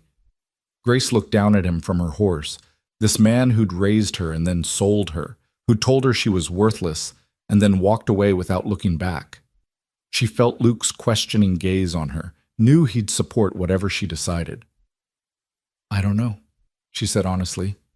"Maybe someday, but not today. Today I'm still too angry. Today I still remember what it felt like to trudge through the snow behind your wagon, with a rope cutting into my wrists, knowing my own father valued me at exactly $50. Samuel's face crumpled. "I'll regret it until the day I die." "Good," Grace said, and there was no mercy in her voice. "You should. Maybe that regret will make you think twice before you judge someone else based on lies and prejudice." She gathered her reins, ready to leave this place and these people behind forever. But Thomas suddenly stepped forward, his face pale but determined. "Grace, wait," he said. "I know I don't have the right to ask, but when the baby comes, would you let us know? Would you send word?" Grace considered him, her brother, who'd sat silently in the wagon while she'd been sold, who'd never once stood up for her or questioned their father's decision. But she also saw genuine remorse in his eyes, genuine hope that maybe, someday, they could repair what had been broken. "Maybe," she said finally, "if the baby's born healthy, if we're both well, maybe I'll send word. But don't expect anything more than that, Thomas. Don't expect me to come home for holidays or to let you be part of our lives. Some betrayals are too deep to overcome." Thomas nodded, accepting the boundary she'd set. "Thank you," he said quietly. "That's more than I deserve." Grace looked at Luke, and he nodded. Together they turned their horses and rode out of Evergreen Hollow as the sun sank below the horizon, painting the sky in shades of orange and red. Behind them, Grace heard the explosion of voices as the crowd dissolved into chaos, everyone talking at once, processing the revelations that had just been laid bare. But Grace didn't look back. She kept her eyes forward, fixed on the road ahead, on the life she was building with Luke. The past was behind her now, and she refused to let it have any more power over her future. They rode in silence for a while, putting distance between themselves and the town. When they finally stopped to make camp, Luke helped Grace down from her horse and pulled her into his arms. "Are you all right?" he asked quietly. Grace thought about the question. Was she all right? She'd just confronted everyone who'd ever hurt her, had exposed the conspiracy that had destroyed her life, had walked away from her entire past without looking back. It should have felt devastating. It should have broken her. But instead she felt light, unburdened, free. "I'm better than all right," she said, smiling up at him. "I'm finally free of them. Free of their judgment, their cruelty, their lies. They don't own me anymore, Luke. They never will again." Luke kissed her forehead, her cheeks, her lips. "I'm so damn proud of you," he murmured against her mouth. "The way you stood up to them, the way you refused to let them diminish you, you were magnificent." "I learned from the best," Grace replied, running her fingers through his beard.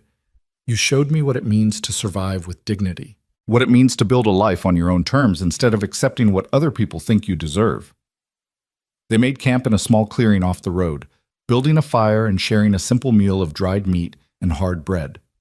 As darkness fell and stars began appearing in the sky above them, Grace found herself thinking about Sarah Miller and all the other women who'd looked at her with such desperate hope. "I wish I could do more for them," she said quietly. "For women like Sarah who are going through what I went through. I wish I could save them all." Luke pulled her closer, wrapping a blanket around both of them against the cooling night air. "You did more than you realize," he said. "You showed them it's possible to survive, to fight back, to refuse to accept other people's definitions of who you are. That's not nothing, Grace. That's revolutionary." "Is it enough?" "It's a start." Luke kissed the top of her head. "And when our daughter is born—" "Daughter?" Grace interrupted, tilting her head to look at him. "What makes you so sure it's a girl?" Luke smiled. "Just a feeling. Call it a father's intuition, but when our daughter is born, she'll grow up knowing her mother was a warrior, that she fought against an entire town's prejudice and won. That's a legacy worth having." Grace settled back against his chest, his words warming her from the inside out. A daughter. A little girl who would grow up in a world where her mother had already blazed a trail, who would never have to doubt her own worth or accept anyone else's cruel judgment. "What should we name her?" Grace asked. "If it is a girl, I mean." Luke was quiet for a moment, considering. "Faith," he said finally. "We should name her Faith." Grace tested the name silently, rolling it around in her mind. Faith. It was perfect. A reminder that sometimes you had to believe in the impossible, that miracles happened when you least expected them, that love could bloom even in the harshest conditions. "Faith Carver," she said aloud. "Yes, I like that." They sat together in comfortable silence, watching the fire burn down to embers. Grace found her hand drifting to her stomach, marveling at the life growing inside her. Just a few months ago, she'd been trudging through snow with bound wrists, believing herself worthless and broken. Now she was here, loved, valued, carrying a child that proved every awful thing anyone had ever said about her was a lie. "Luke?" she said softly. "Hmm? Thank you. For buying me that day. For cutting my ropes and treating me like a person instead of property. For seeing me when everyone else looked through me. For loving me when I didn't think I deserved to be loved. Thank you for everything." Luke's arms tightened around her. "Grace, you've got it backwards. You've got it. Thank you for trusting me. For taking a chance on a broken-down widower living alone on a mountain.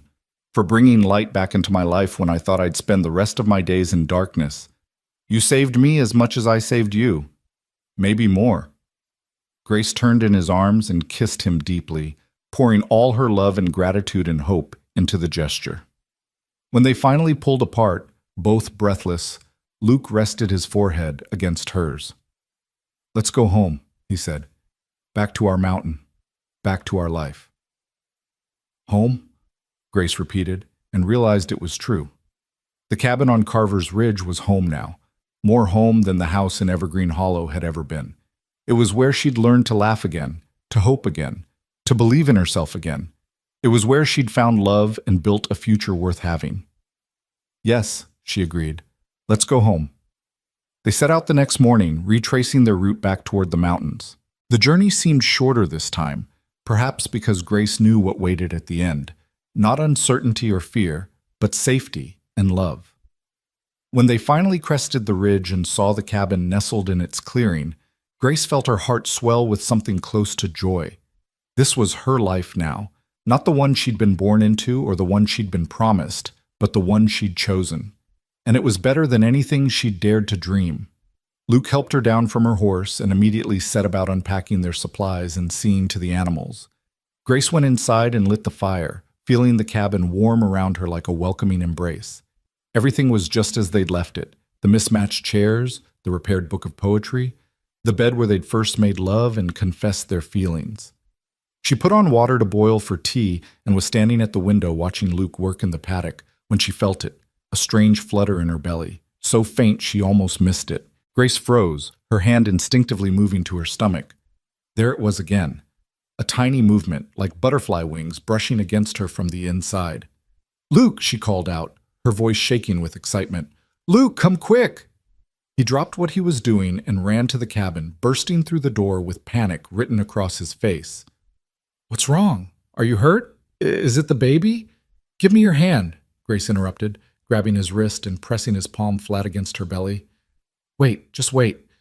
They stood there frozen, barely breathing, Luke's hand warm and solid against the slight swell of her stomach. For a long moment, nothing happened. Then Grace felt it again, that delicate flutter, and saw Luke's eyes go wide. "Was that the baby?" Grace confirmed, tears streaming down her face. "Luke, that was our baby moving." Luke dropped to his knees in front of her, pressing his cheek against her belly, his arms wrapping around her waist. Grace heard him make a sound that was half laugh, half sob, felt his shoulders shake with emotion. "Hello, little one," he whispered against her dress. "Hello, Faith. Your daddy's here. Your mama's here. We're both here, and we love you so much already." Grace ran her fingers through his hair, her own tears falling freely now. This moment, this perfect, precious moment, was everything she'd been denied when the town had declared her barren. The joy of feeling life move inside her, of sharing that miracle with someone who loved her unconditionally, of knowing that soon she'd hold her daughter in her arms. "We're going to be parents," she said wonderingly. Luke looked up at her, his face wet with tears and split by a grin so wide it looked almost painful. "We're going to be parents," he repeated. Then he stood and swept her into his arms, spinning her around while she laughed and protested that he'd make her dizzy. When he finally set her down, he cupped her face in both hands and kissed her with such tenderness that Grace felt her heart might burst from the sheer fullness of her love for this man. "I promise you," Luke said fiercely, "I promise our daughter will grow up knowing she's loved, that she's wanted, that her worth isn't tied to what anyone else thinks she should be. She'll grow up strong and brave and confident, just like her mother. And kind and protective and steadfast, just like her father," Grace added. They stood there in their small cabin, wrapped in each other's arms, feeling their baby move between them. Outside, spring was giving way to summer, the world bursting with new life and new possibilities. The winter that had brought Grace to this mountain felt like a lifetime ago, like something that had happened to a different person entirely. That broken girl who'd trudged through the snow with bound wrists didn't exist anymore. In her place stood a woman who'd learned her own strength, who'd fought back against cruelty and won, who'd built a life worth living on her own terms. Grace Carver. Wife, soon-to-be mother, survivor, warrior. She had everything she'd ever wanted, and none of it looked the way she'd once imagined. But that was all right. That was better than all right. Because this life, messy and imperfect and hard-won, was hers, and no one could ever take that away from her again. Summer settled over the mountain like a blessing, bringing with it warm days and cool nights that made the cabin feel like a sanctuary from the rest of the world. Grace's belly grew steadily rounder, and with each passing week the baby became more active, kicking and rolling in ways that made both her and Luke laugh with delight and wonder. Luke had transformed into the most attentive husband Grace could have imagined.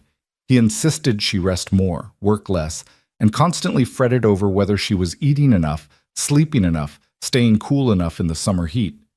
It would have been suffocating if it hadn't been so clearly born from love and the memory of the wife and child he'd lost. "I'm not made of glass," Grace reminded him one afternoon when he'd physically lifted her away from the washing she'd been doing. "Women have been having babies since the beginning of time. I can handle a little laundry." "Not in this heat," Luke said firmly, steering her toward the shade of the porch. "Sit. Rest. I'll finish the washing."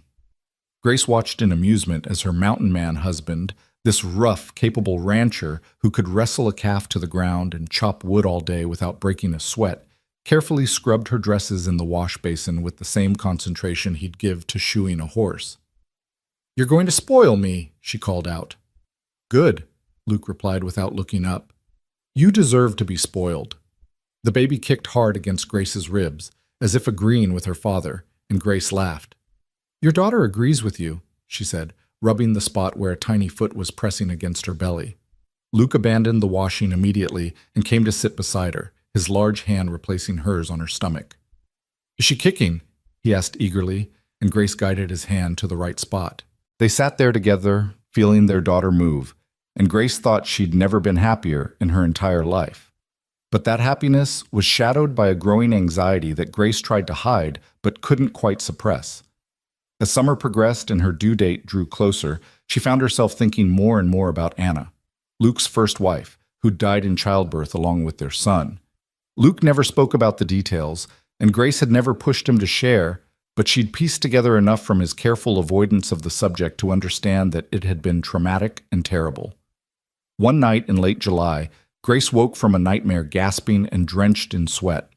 She'd dreamed of blood and pain and Luke's anguished screams, had seen herself dying while he watched helplessly, had felt the life drain from her body while their baby cried somewhere in the darkness. "Grace, Grace, what's wrong?" Luke was instantly awake, lighting the lamp with shaking hands. "Is it the baby? Are you in pain?" "Just a dream," Grace managed, but her voice was shaking. "Just a bad dream." Luke pulled her into his arms, and that's when she broke. Great, heaving sobs that she'd been holding back for weeks. All her fear and anxiety came pouring out in an unstoppable flood. "What if something goes wrong?" she gasped against his chest. "What if I die like Anna did? What if the baby? What if I can't do this, Luke? What if my body fails me after all?" Hey, stop," Luke said, his voice rough with his own emotion. He pulled back to cup her face in his hands, forcing her to meet his eyes. "Listen to me, Grace. You're not Anna. This isn't the same situation.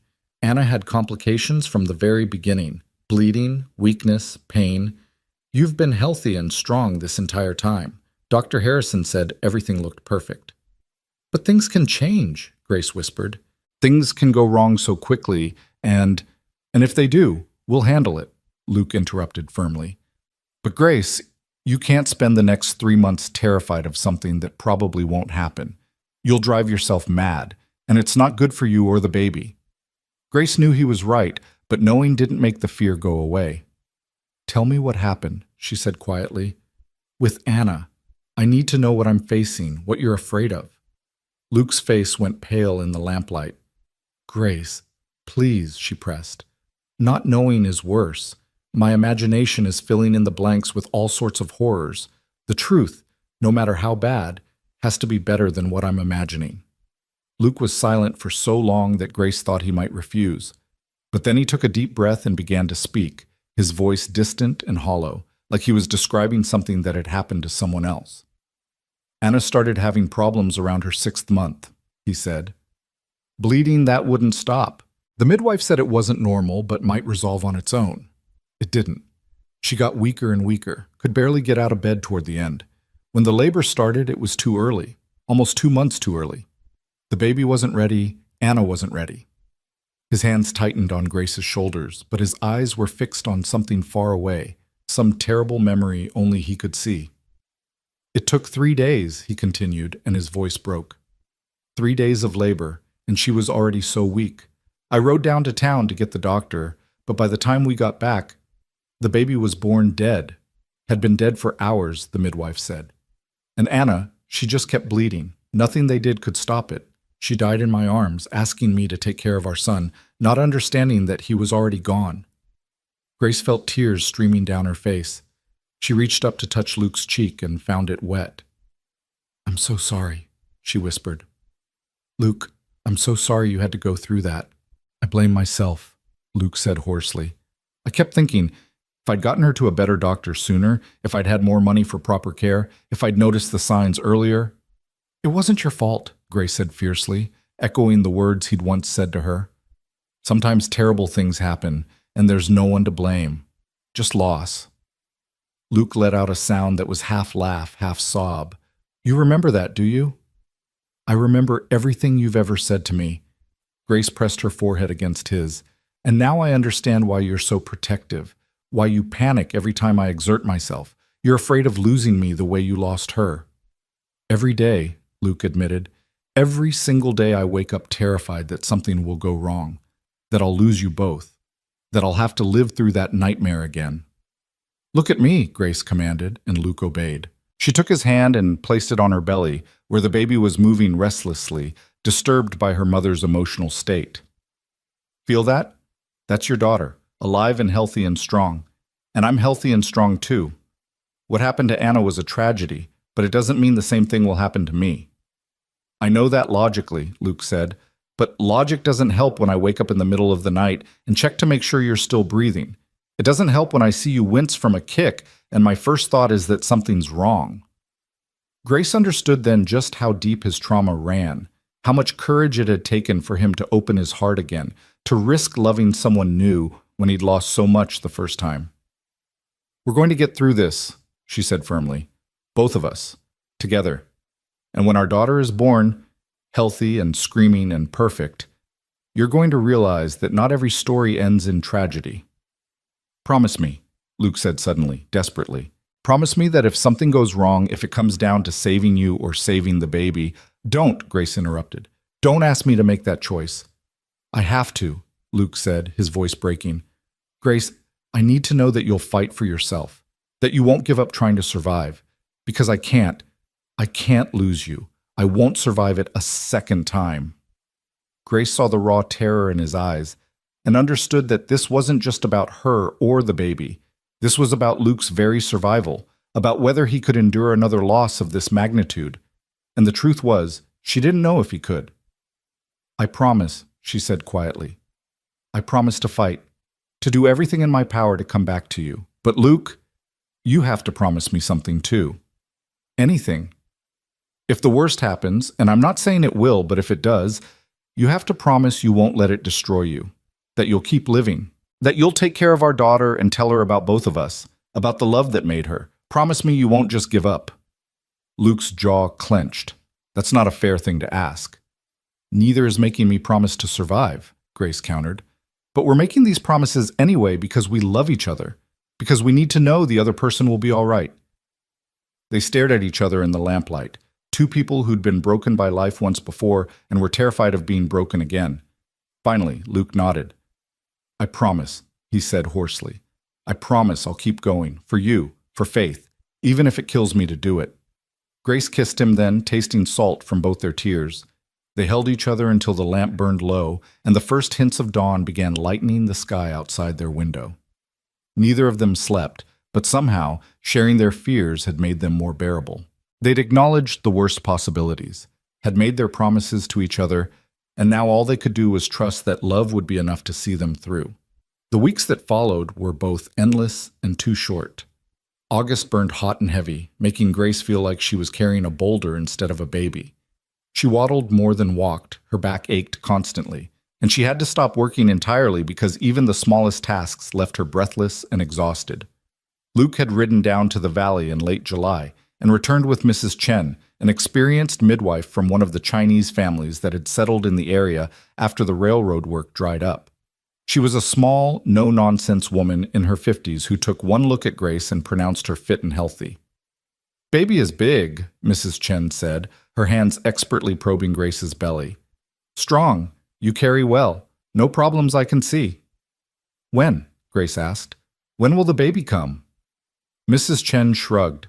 "Baby comes when baby is ready." Maybe 2 weeks, maybe 4. First babies like to take their time. She set up a small room in the barn loft, explaining that she preferred to be close by in case labor started suddenly. Luke had offered to let her stay in the cabin, but Mrs. Chen had waved off the suggestion. "You are newlyweds," she said with a knowing smile. "You need privacy. I am fine in the loft. Very comfortable. You call when baby comes."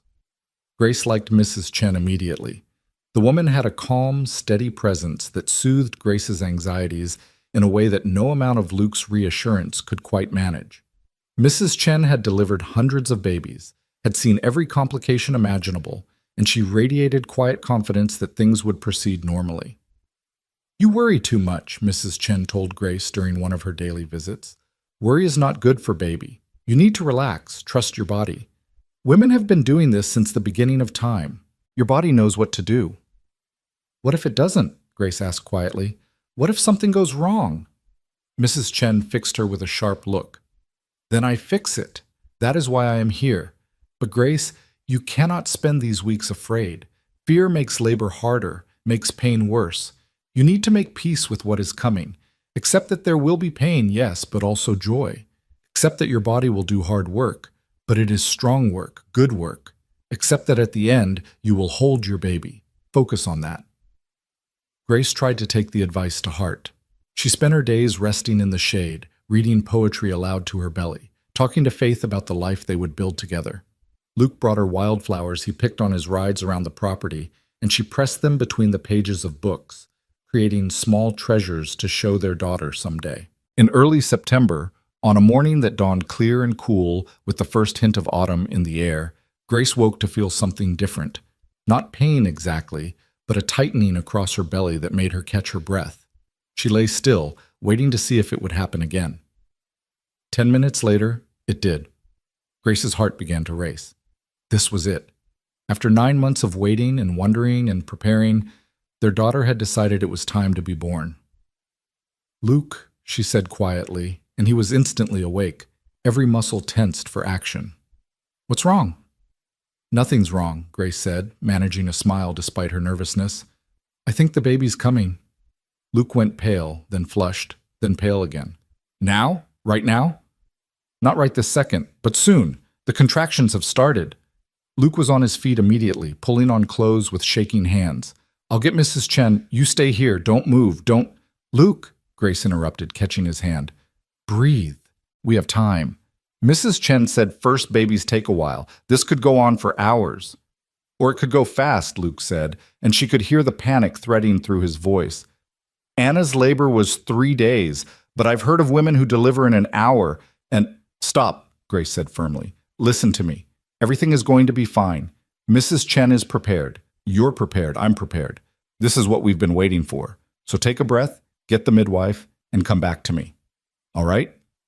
Luke nodded jerkily, pressed a hard kiss to her forehead, and practically ran out the door.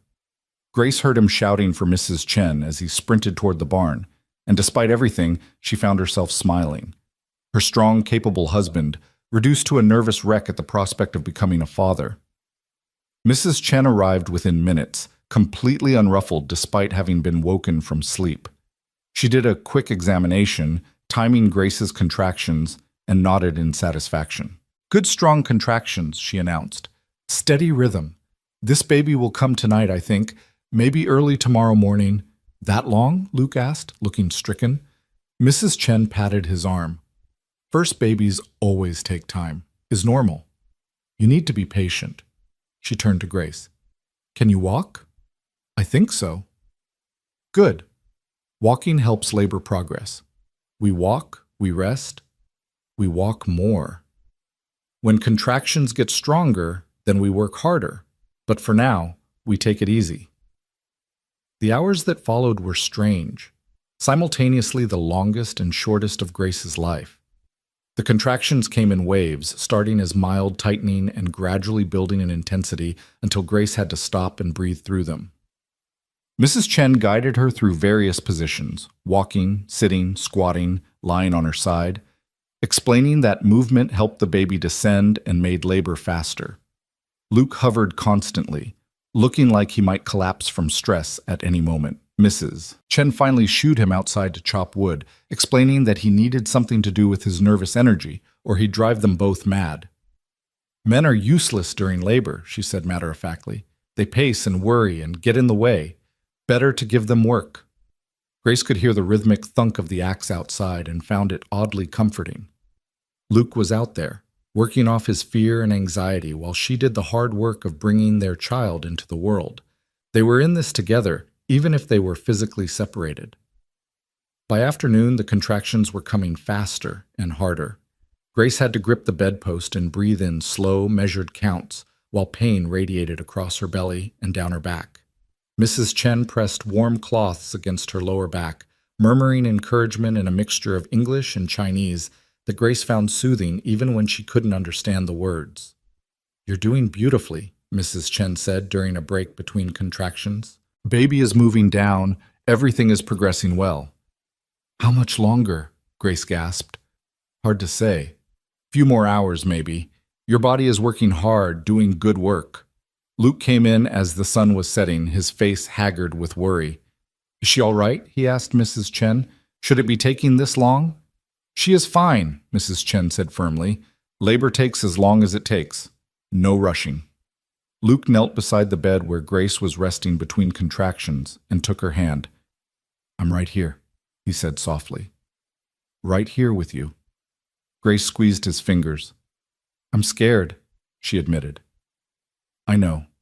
Me too." Luke pressed his forehead against her knuckles. "But Mrs. Chen says everything's going well. You're doing exactly what you need to do. Just a little longer, and we'll meet our daughter."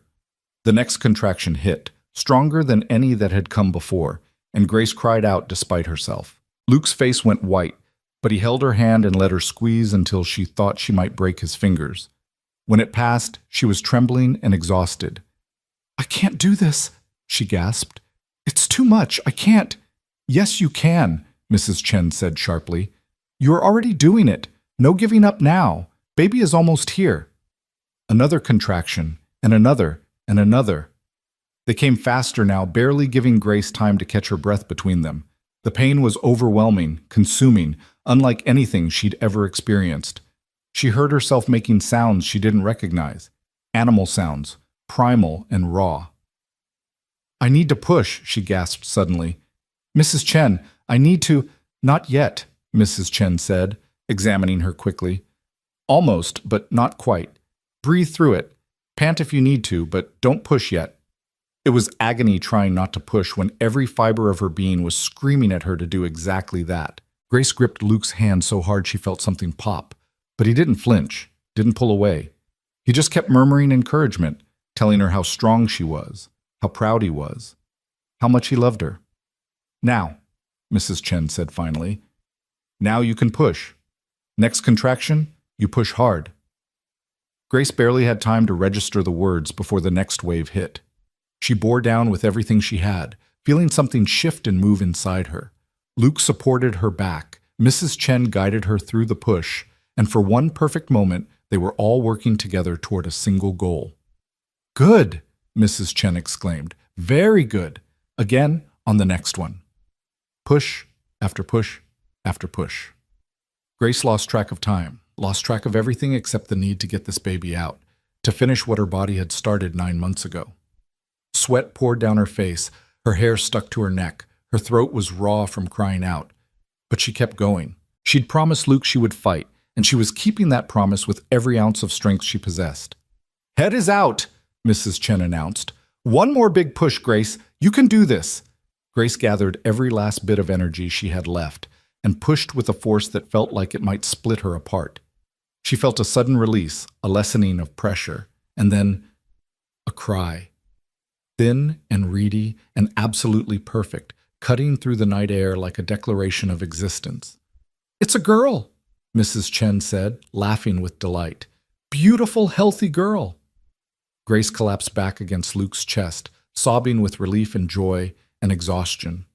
Luke was crying too, his tears falling onto her face as he held her and repeated, "Thank you, thank you, thank you," over and over, like a prayer. Mrs. Chen worked quickly, cleaning the baby and wrapping her in a soft blanket before placing her on Grace's chest. Grace looked down at her daughter, at Faith, and felt her heart simply stop. She was perfect. Impossibly, miraculously perfect.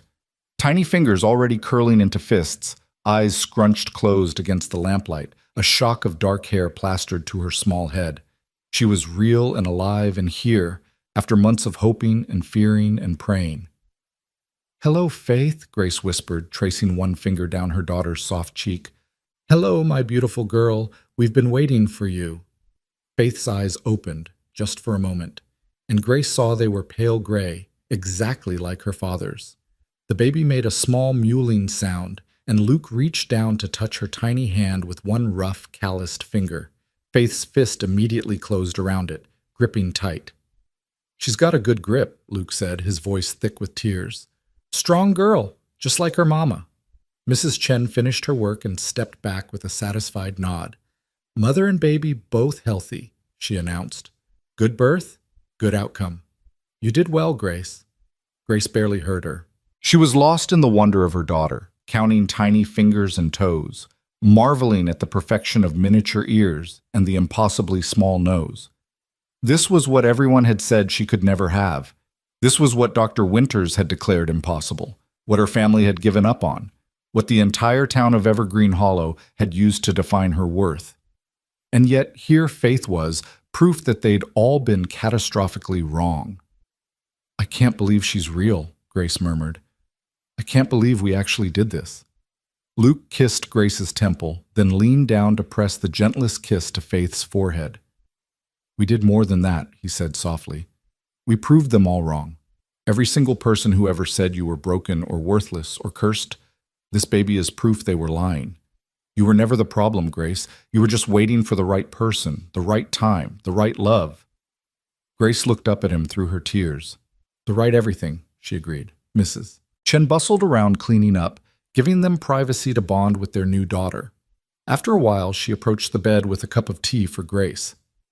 "You need to drink," she said. "Then sleep. Baby will want to eat soon, and you need your strength." Grace obeyed, drinking the warm tea while Faith dozed on her chest, one tiny hand fisted in Grace's nightgown. Luke hadn't moved from his position beside them, seemed unable to take his eyes off his daughter. "She's so small," he kept saying. "How can something this small be so perfect?" "Because she's made from love," Grace replied. "The strongest kind of love. The kind that survives betrayal and loss and cruelty. The kind that builds homes in the wilderness and faces down entire towns and refuses to give up even when everything seems impossible." Luke's eyes met hers over Faith's sleeping form. "I love you," he said simply. "I don't have better words than that. Just, I love you. Thank you for this. For her. For everything." "I love you too," Grace said. "And I'm so glad I get to build this life with you. That our daughter gets to grow up with a father who's kind and strong and who'll teach her that her worth comes from who she is, not what anyone else thinks she should be."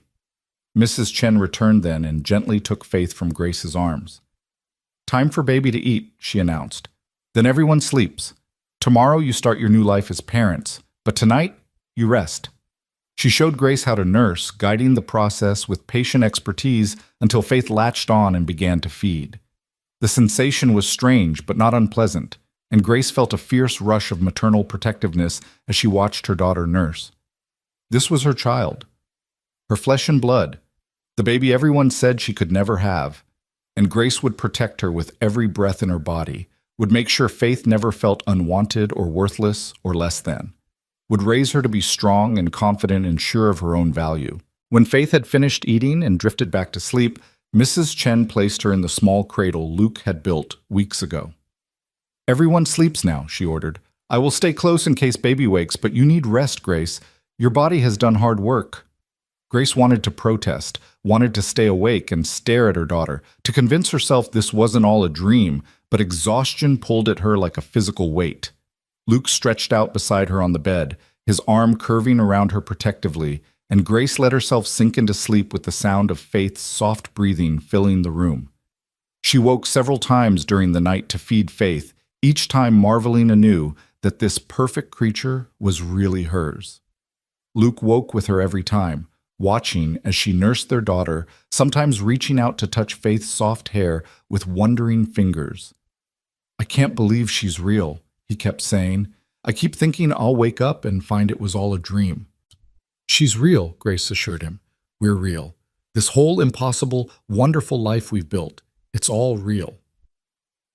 Morning came with golden light streaming through the window. Mrs. Chen appeared with breakfast and pronounced both mother and baby to be thriving. "I will stay a few more days," she said. "Make sure everything continues well. Then I go home, and you are on your own." "Thank you," Grace said, meaning it with her whole heart. "Thank you for being here, for helping bring her safely into the world." Mrs. Chen smiled. "It's my honor," she said simply. "New life is always a blessing, especially a life as wanted as this one." Over the next few days, Grace and Luke learned the rhythms of parenthood. The sleepless nights, the constant feedings, the anxiety that came with being responsible for something so small and vulnerable. But they also learned the joys. Faith's first real smile, the way she curled into Grace's neck when she was upset, the sound of Luke's deep voice singing lullabies he claimed not to remember from his own childhood. True to her word, Mrs. Chen left after 3 days, satisfied that Grace was healing well and Faith was thriving. Before she departed, she gave Grace detailed instructions on caring for the baby and warning signs to watch for. "If you have any problems, you send for me," she said firmly. "But I do not think you will. You are strong, Mama. This baby is lucky to have you." After Mrs. Chen left, Grace stood in the doorway of the cabin, watching Luke work with the horses while Faith slept in her arms. The autumn air was crisp and clean, carrying the scent of pine and approaching winter. In a few months, the snow would return, and they'd be isolated again on their mountain. But this time, they wouldn't be alone. This time, they'd have Faith. Grace thought about the girl she'd been 9 months ago. Broken, worthless, sold by her own family, and trudging through snow toward an uncertain future. That girl would never have believed she'd end up here. Loved, valued, holding her own miracle baby while her husband worked nearby, and their whole future stretched out before them like an open road. "What are you thinking about?" Luke asked, appearing beside her with hay in his hair and dirt on his hands. Grace smiled up at him. "How far we've come," she said. "How much has changed?" Luke looked down at Faith, his expression softening. "Everything has changed," he agreed, "and it's all because of you, because you were brave enough to trust me, to build this life with me." "We built it together," Grace corrected.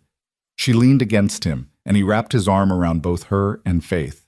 They stood there in the doorway, a small family carved out of loss and pain, and the stubborn refusal to accept anyone else's definition of who they should be.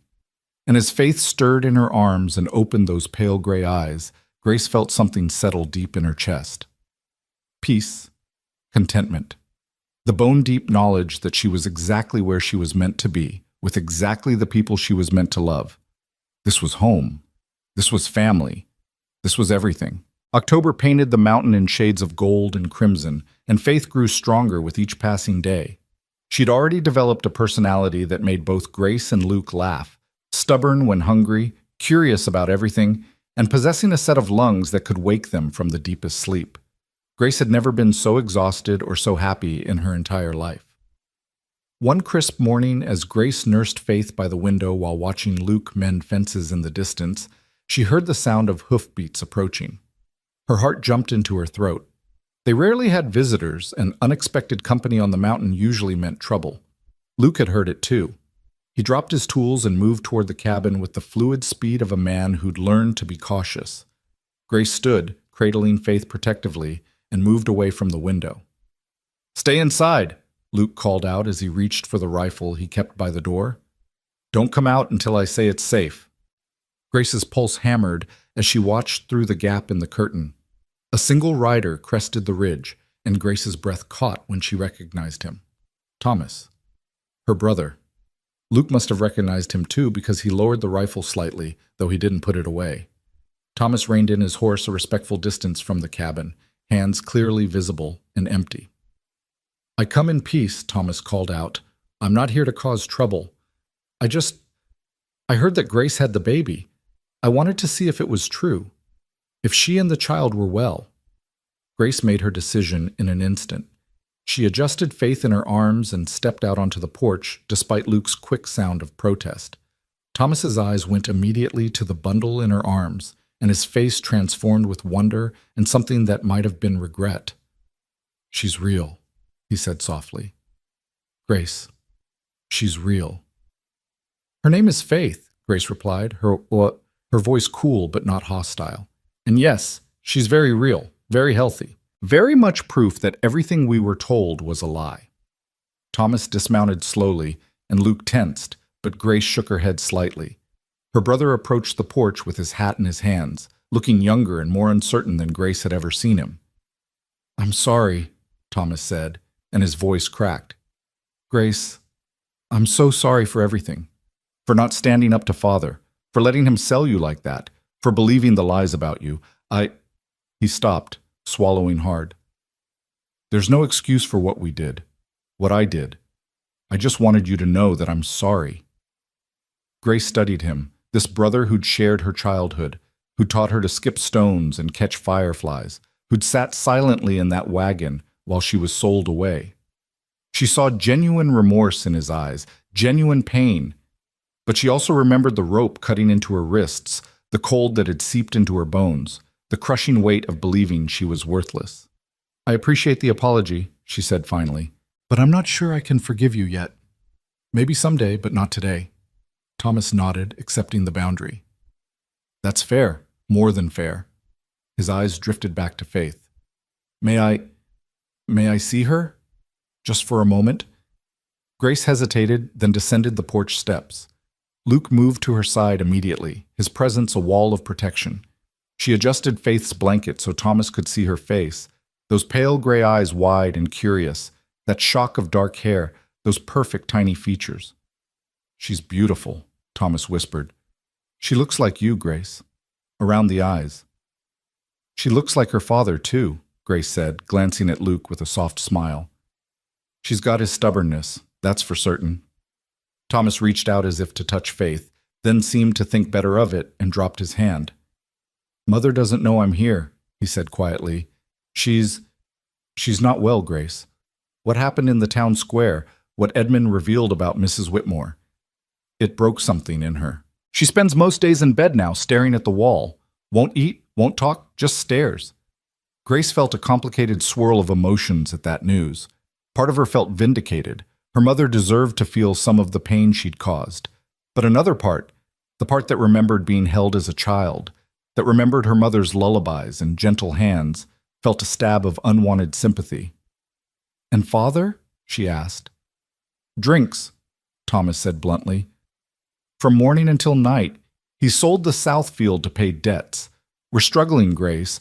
The whole family is falling apart." He looked at her with desperate eyes. "I'm not telling you this to make you feel guilty or to ask for help. I thought you should know, thought you deserved to know that what they did to you has consequences." "It's not my job to fix them," Grace said firmly, though her voice softened slightly. "They made their choices. They have to live with them." "I know." Thomas twisted his hat in his hands. "I just wanted you to know that we're paying for what we did, and that He stopped, his voice breaking again. "Miss you, Grace. I miss my sister. I know I don't deserve your forgiveness, but I miss you." Grace felt tears prick her eyes. This was the brother she remembered, the one who'd defended her against bullies, who'd sneaked her extra dessert, who'd told her stories to chase away nightmares, the one who'd failed her when she needed him most. "I miss you too," she admitted quietly. "I miss who we used to be, before everything went wrong. But Thomas, I can't go back to being that person. Too much has happened. I've built a new life here, and I won't risk it to repair something that might be too broken to fix." "I understand." Thomas put his hat back on, preparing to leave. Will you send word sometimes? Let us know you're all right. Let us know how Faith is growing." Grace looked at Luke, who nodded slightly, leaving the decision to her. She considered Thomas's request, weighing her anger against the small kernel of love that still remained for the brother he'd once been. "Maybe," she said finally. "Once a year, perhaps. A letter at Christmas. But that's all I can promise right now." Thomas's face brightened with hope. That's more than I deserve. Thank you, Grace. Thank you for even considering it. He mounted his horse, then paused to look back at them one more time. For what it's worth, he said, I'm glad you found happiness. Glad you found someone who sees your worth. And I'm glad that baby exists because she's proof that you were right all along. About everything. He rode away before Grace could respond, disappearing back down the mountain trail. Grace stood watching until he was gone, Faith warm and solid in her arms, Luke's hand steady on her back. Are you all right? Luke asked quietly.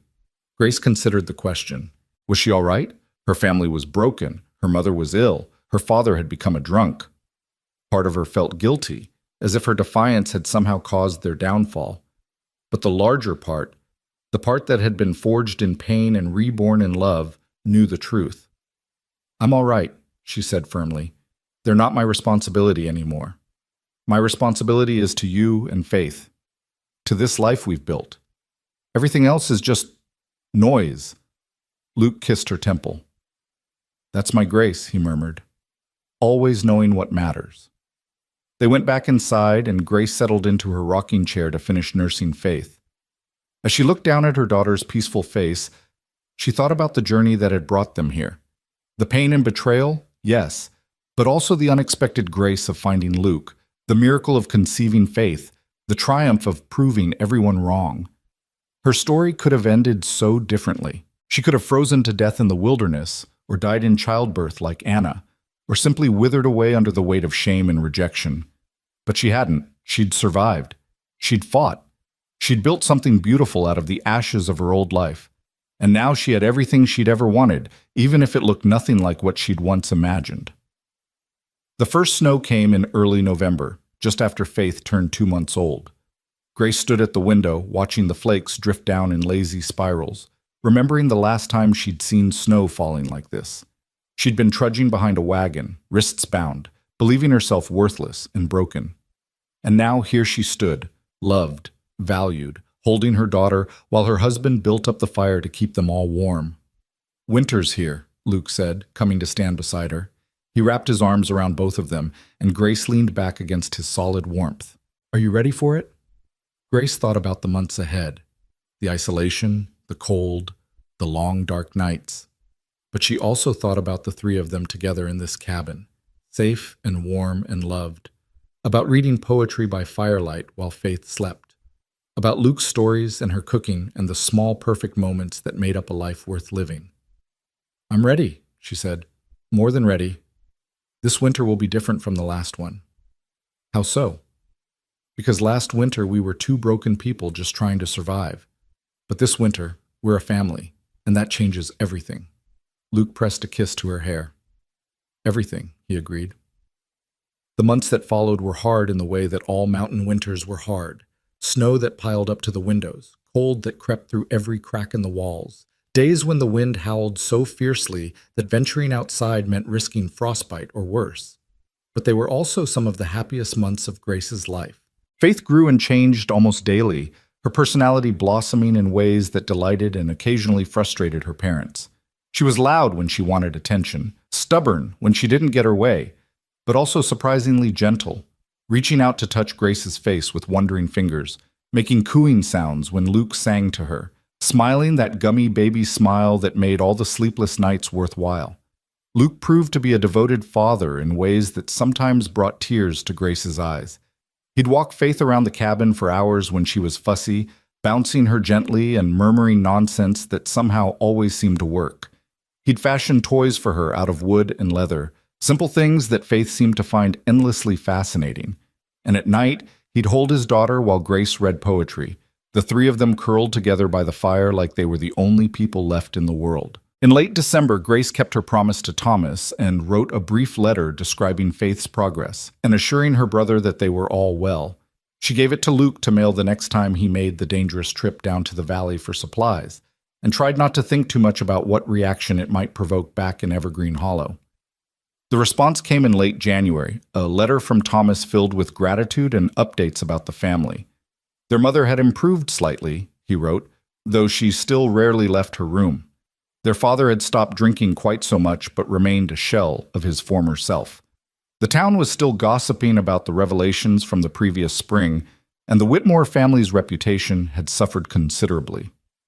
"Do you want to write back?" Luke asked after Grace read the letter aloud. Grace thought about it, then shook her head. "Next Christmas," she said.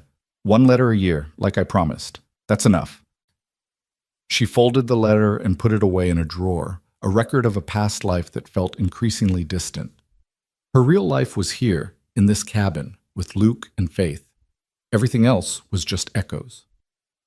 Winter finally loosened its grip in March, and by April, the snow had retreated enough for them to venture out more freely. Grace strapped Faith to her chest in a sling Mrs. Chen had taught her to make and walked with Luke around the property, showing their daughter the world she'd been born into. Faith stared at everything with wide, wondering eyes, the horses, the cattle, the trees coming back to life after their winter dormancy. "She's going to grow up wild," Luke said, watching Faith reach out to touch a budding branch. "Free and strong and completely untamed by anyone's expectations." "Good," Grace replied. "That's exactly how she should grow up. No one will ever make her feel like she has to be anything other than herself." One warm afternoon in May, when Faith was 8 months old and just beginning to pull herself up on furniture, Grace was outside hanging laundry when she heard riders approaching. Multiple riders this time, and Grace's heart jumped with alarm.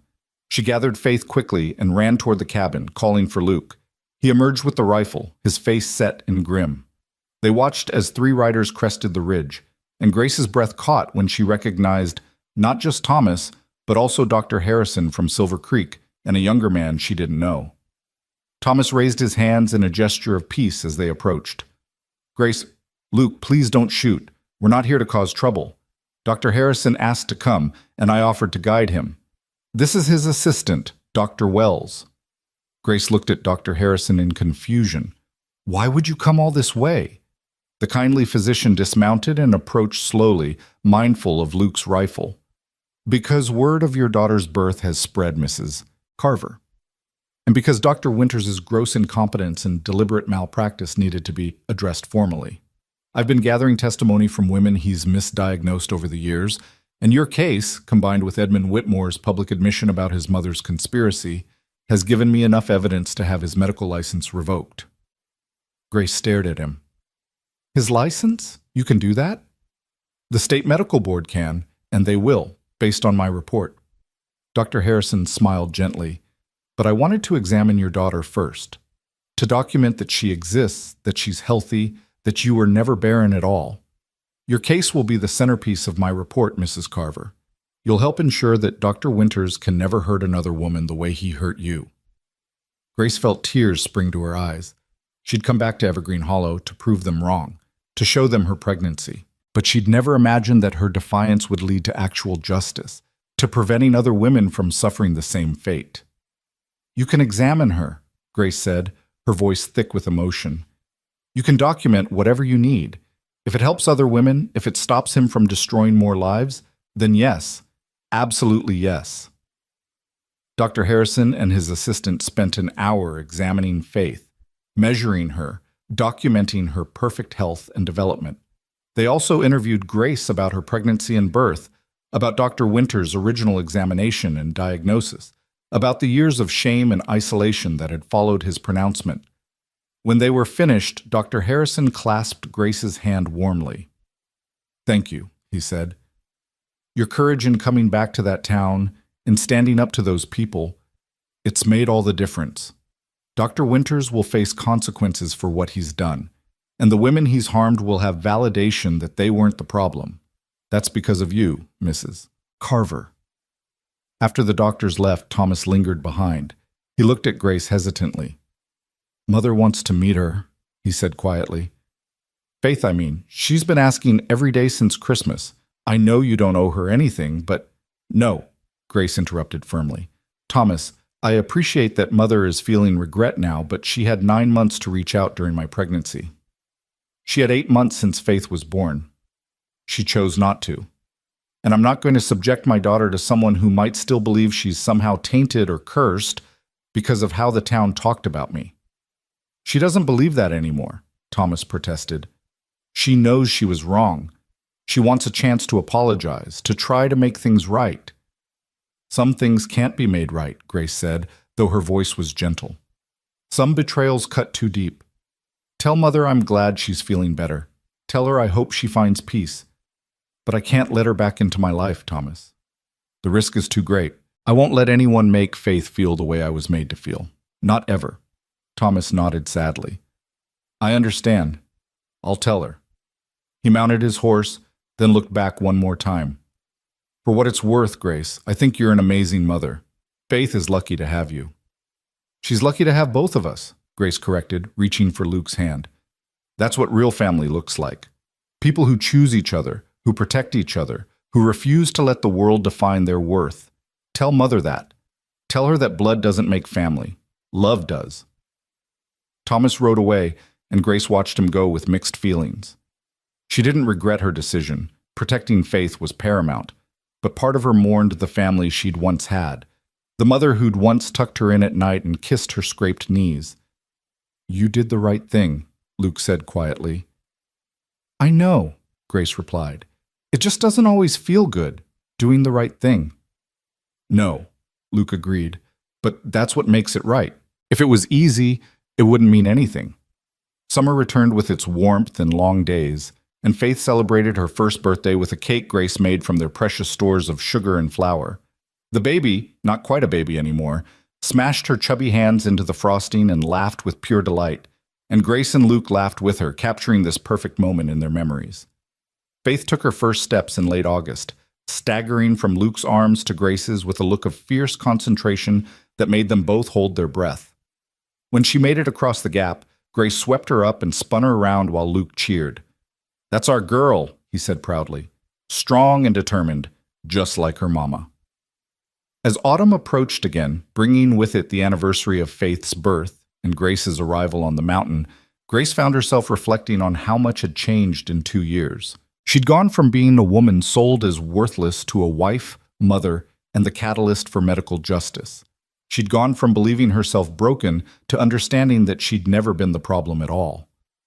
One evening, as they sat on the porch watching the sunset while Faith played at their feet, Grace leaned against Luke's shoulder and said, Do you ever wonder what would have happened if my father hadn't sold me? If I'd stayed in Evergreen Hollow? Luke was quiet for a moment, considering. I think you would have survived, he said finally, because that's who you are, a survivor. But I don't think you would have thrived, not the way you've thrived here. And you? Grace asked. What would have happened to you? I'd have stayed in my grief, Luke said honestly. I'd have gone through the motions of living without ever really being alive. You saved me, Grace.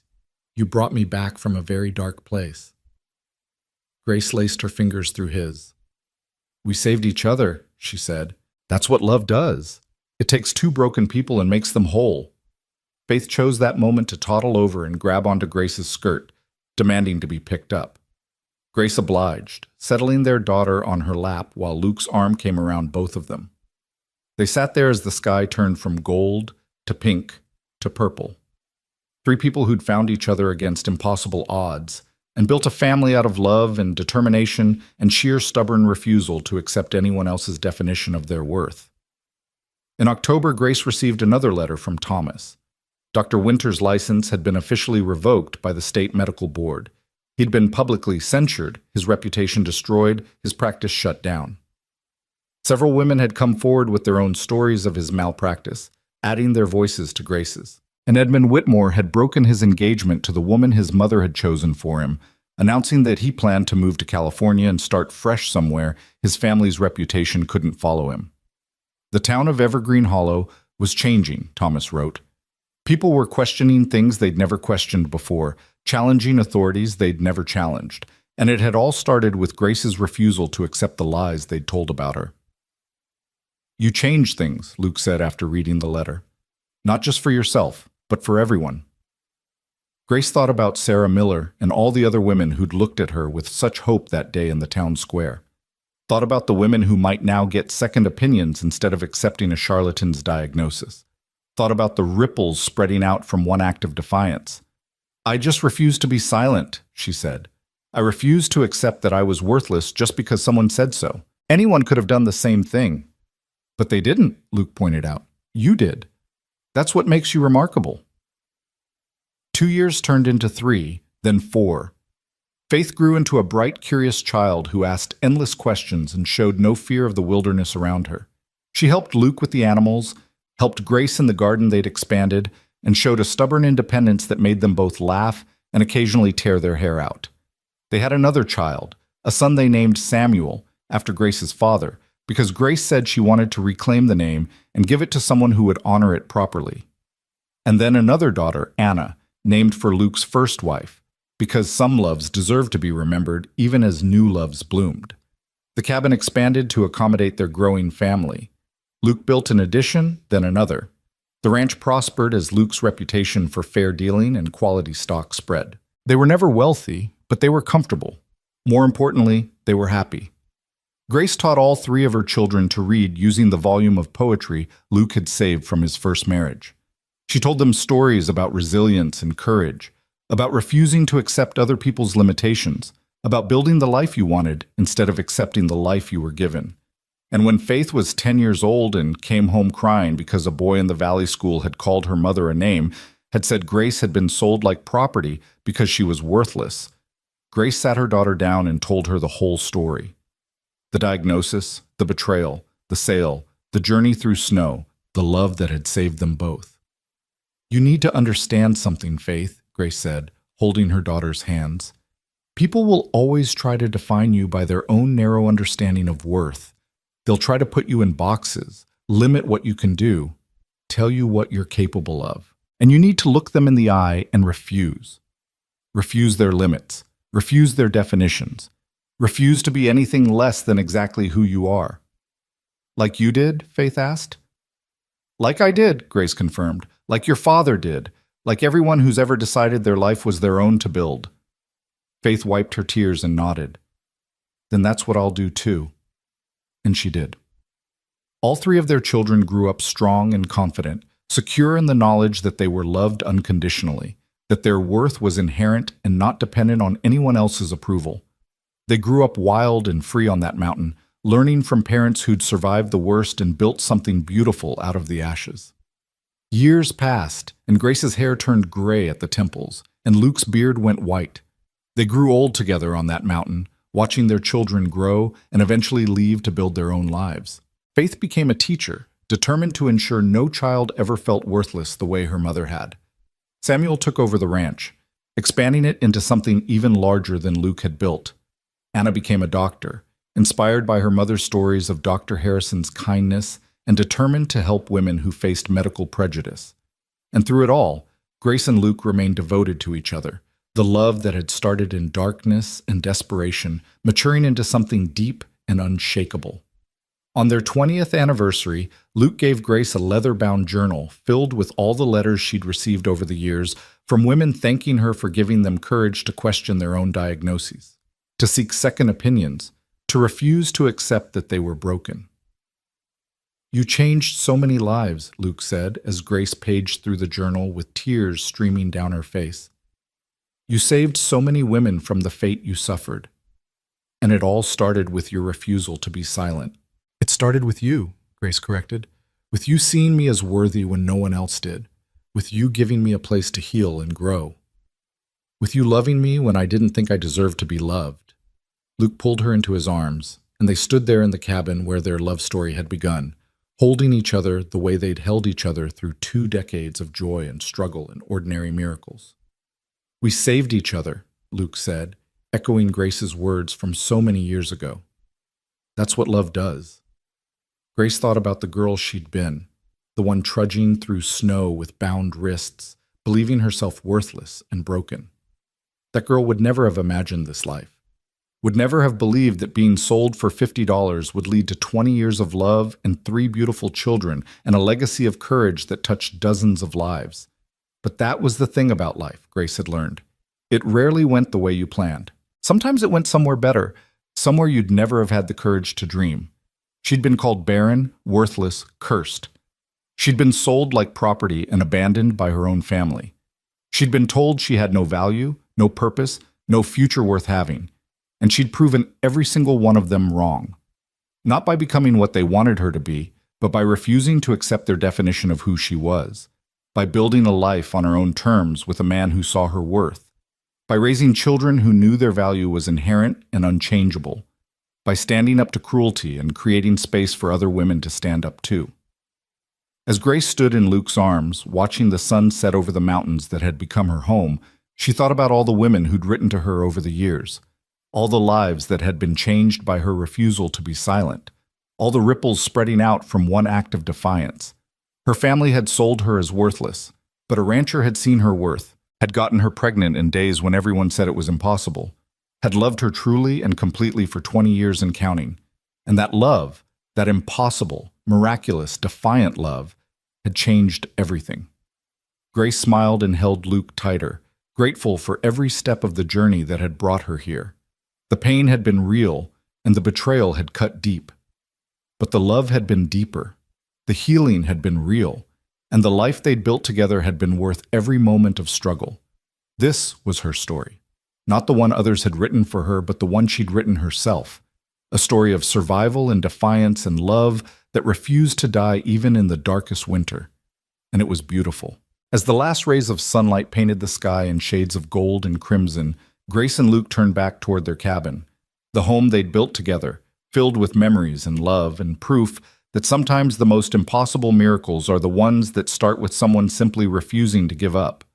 Behind them, the mountains stood eternal and unchanging, but the people who lived among them had changed everything, had proven that worth wasn't something bestowed by others, but something inherent and unshakable, had shown that love could bloom even in the harshest conditions, had demonstrated that sometimes being sold as worthless was just the beginning of discovering your true value. And on certain mornings, when the mist lifted and the world felt new and full of possibility, you could still hear their laughter carried on the wind, a reminder that the most impossible miracles are the ones we choose to believe in, the ones we fight for, the ones we build with our own stubborn, beautiful hands. This was their story, and it would echo through generations, inspiring anyone who'd ever been told they weren't enough to stand up and prove the world wrong. Because Grace Carver had done exactly that, and in doing so, she'd given permission to everyone who came after her to do the same.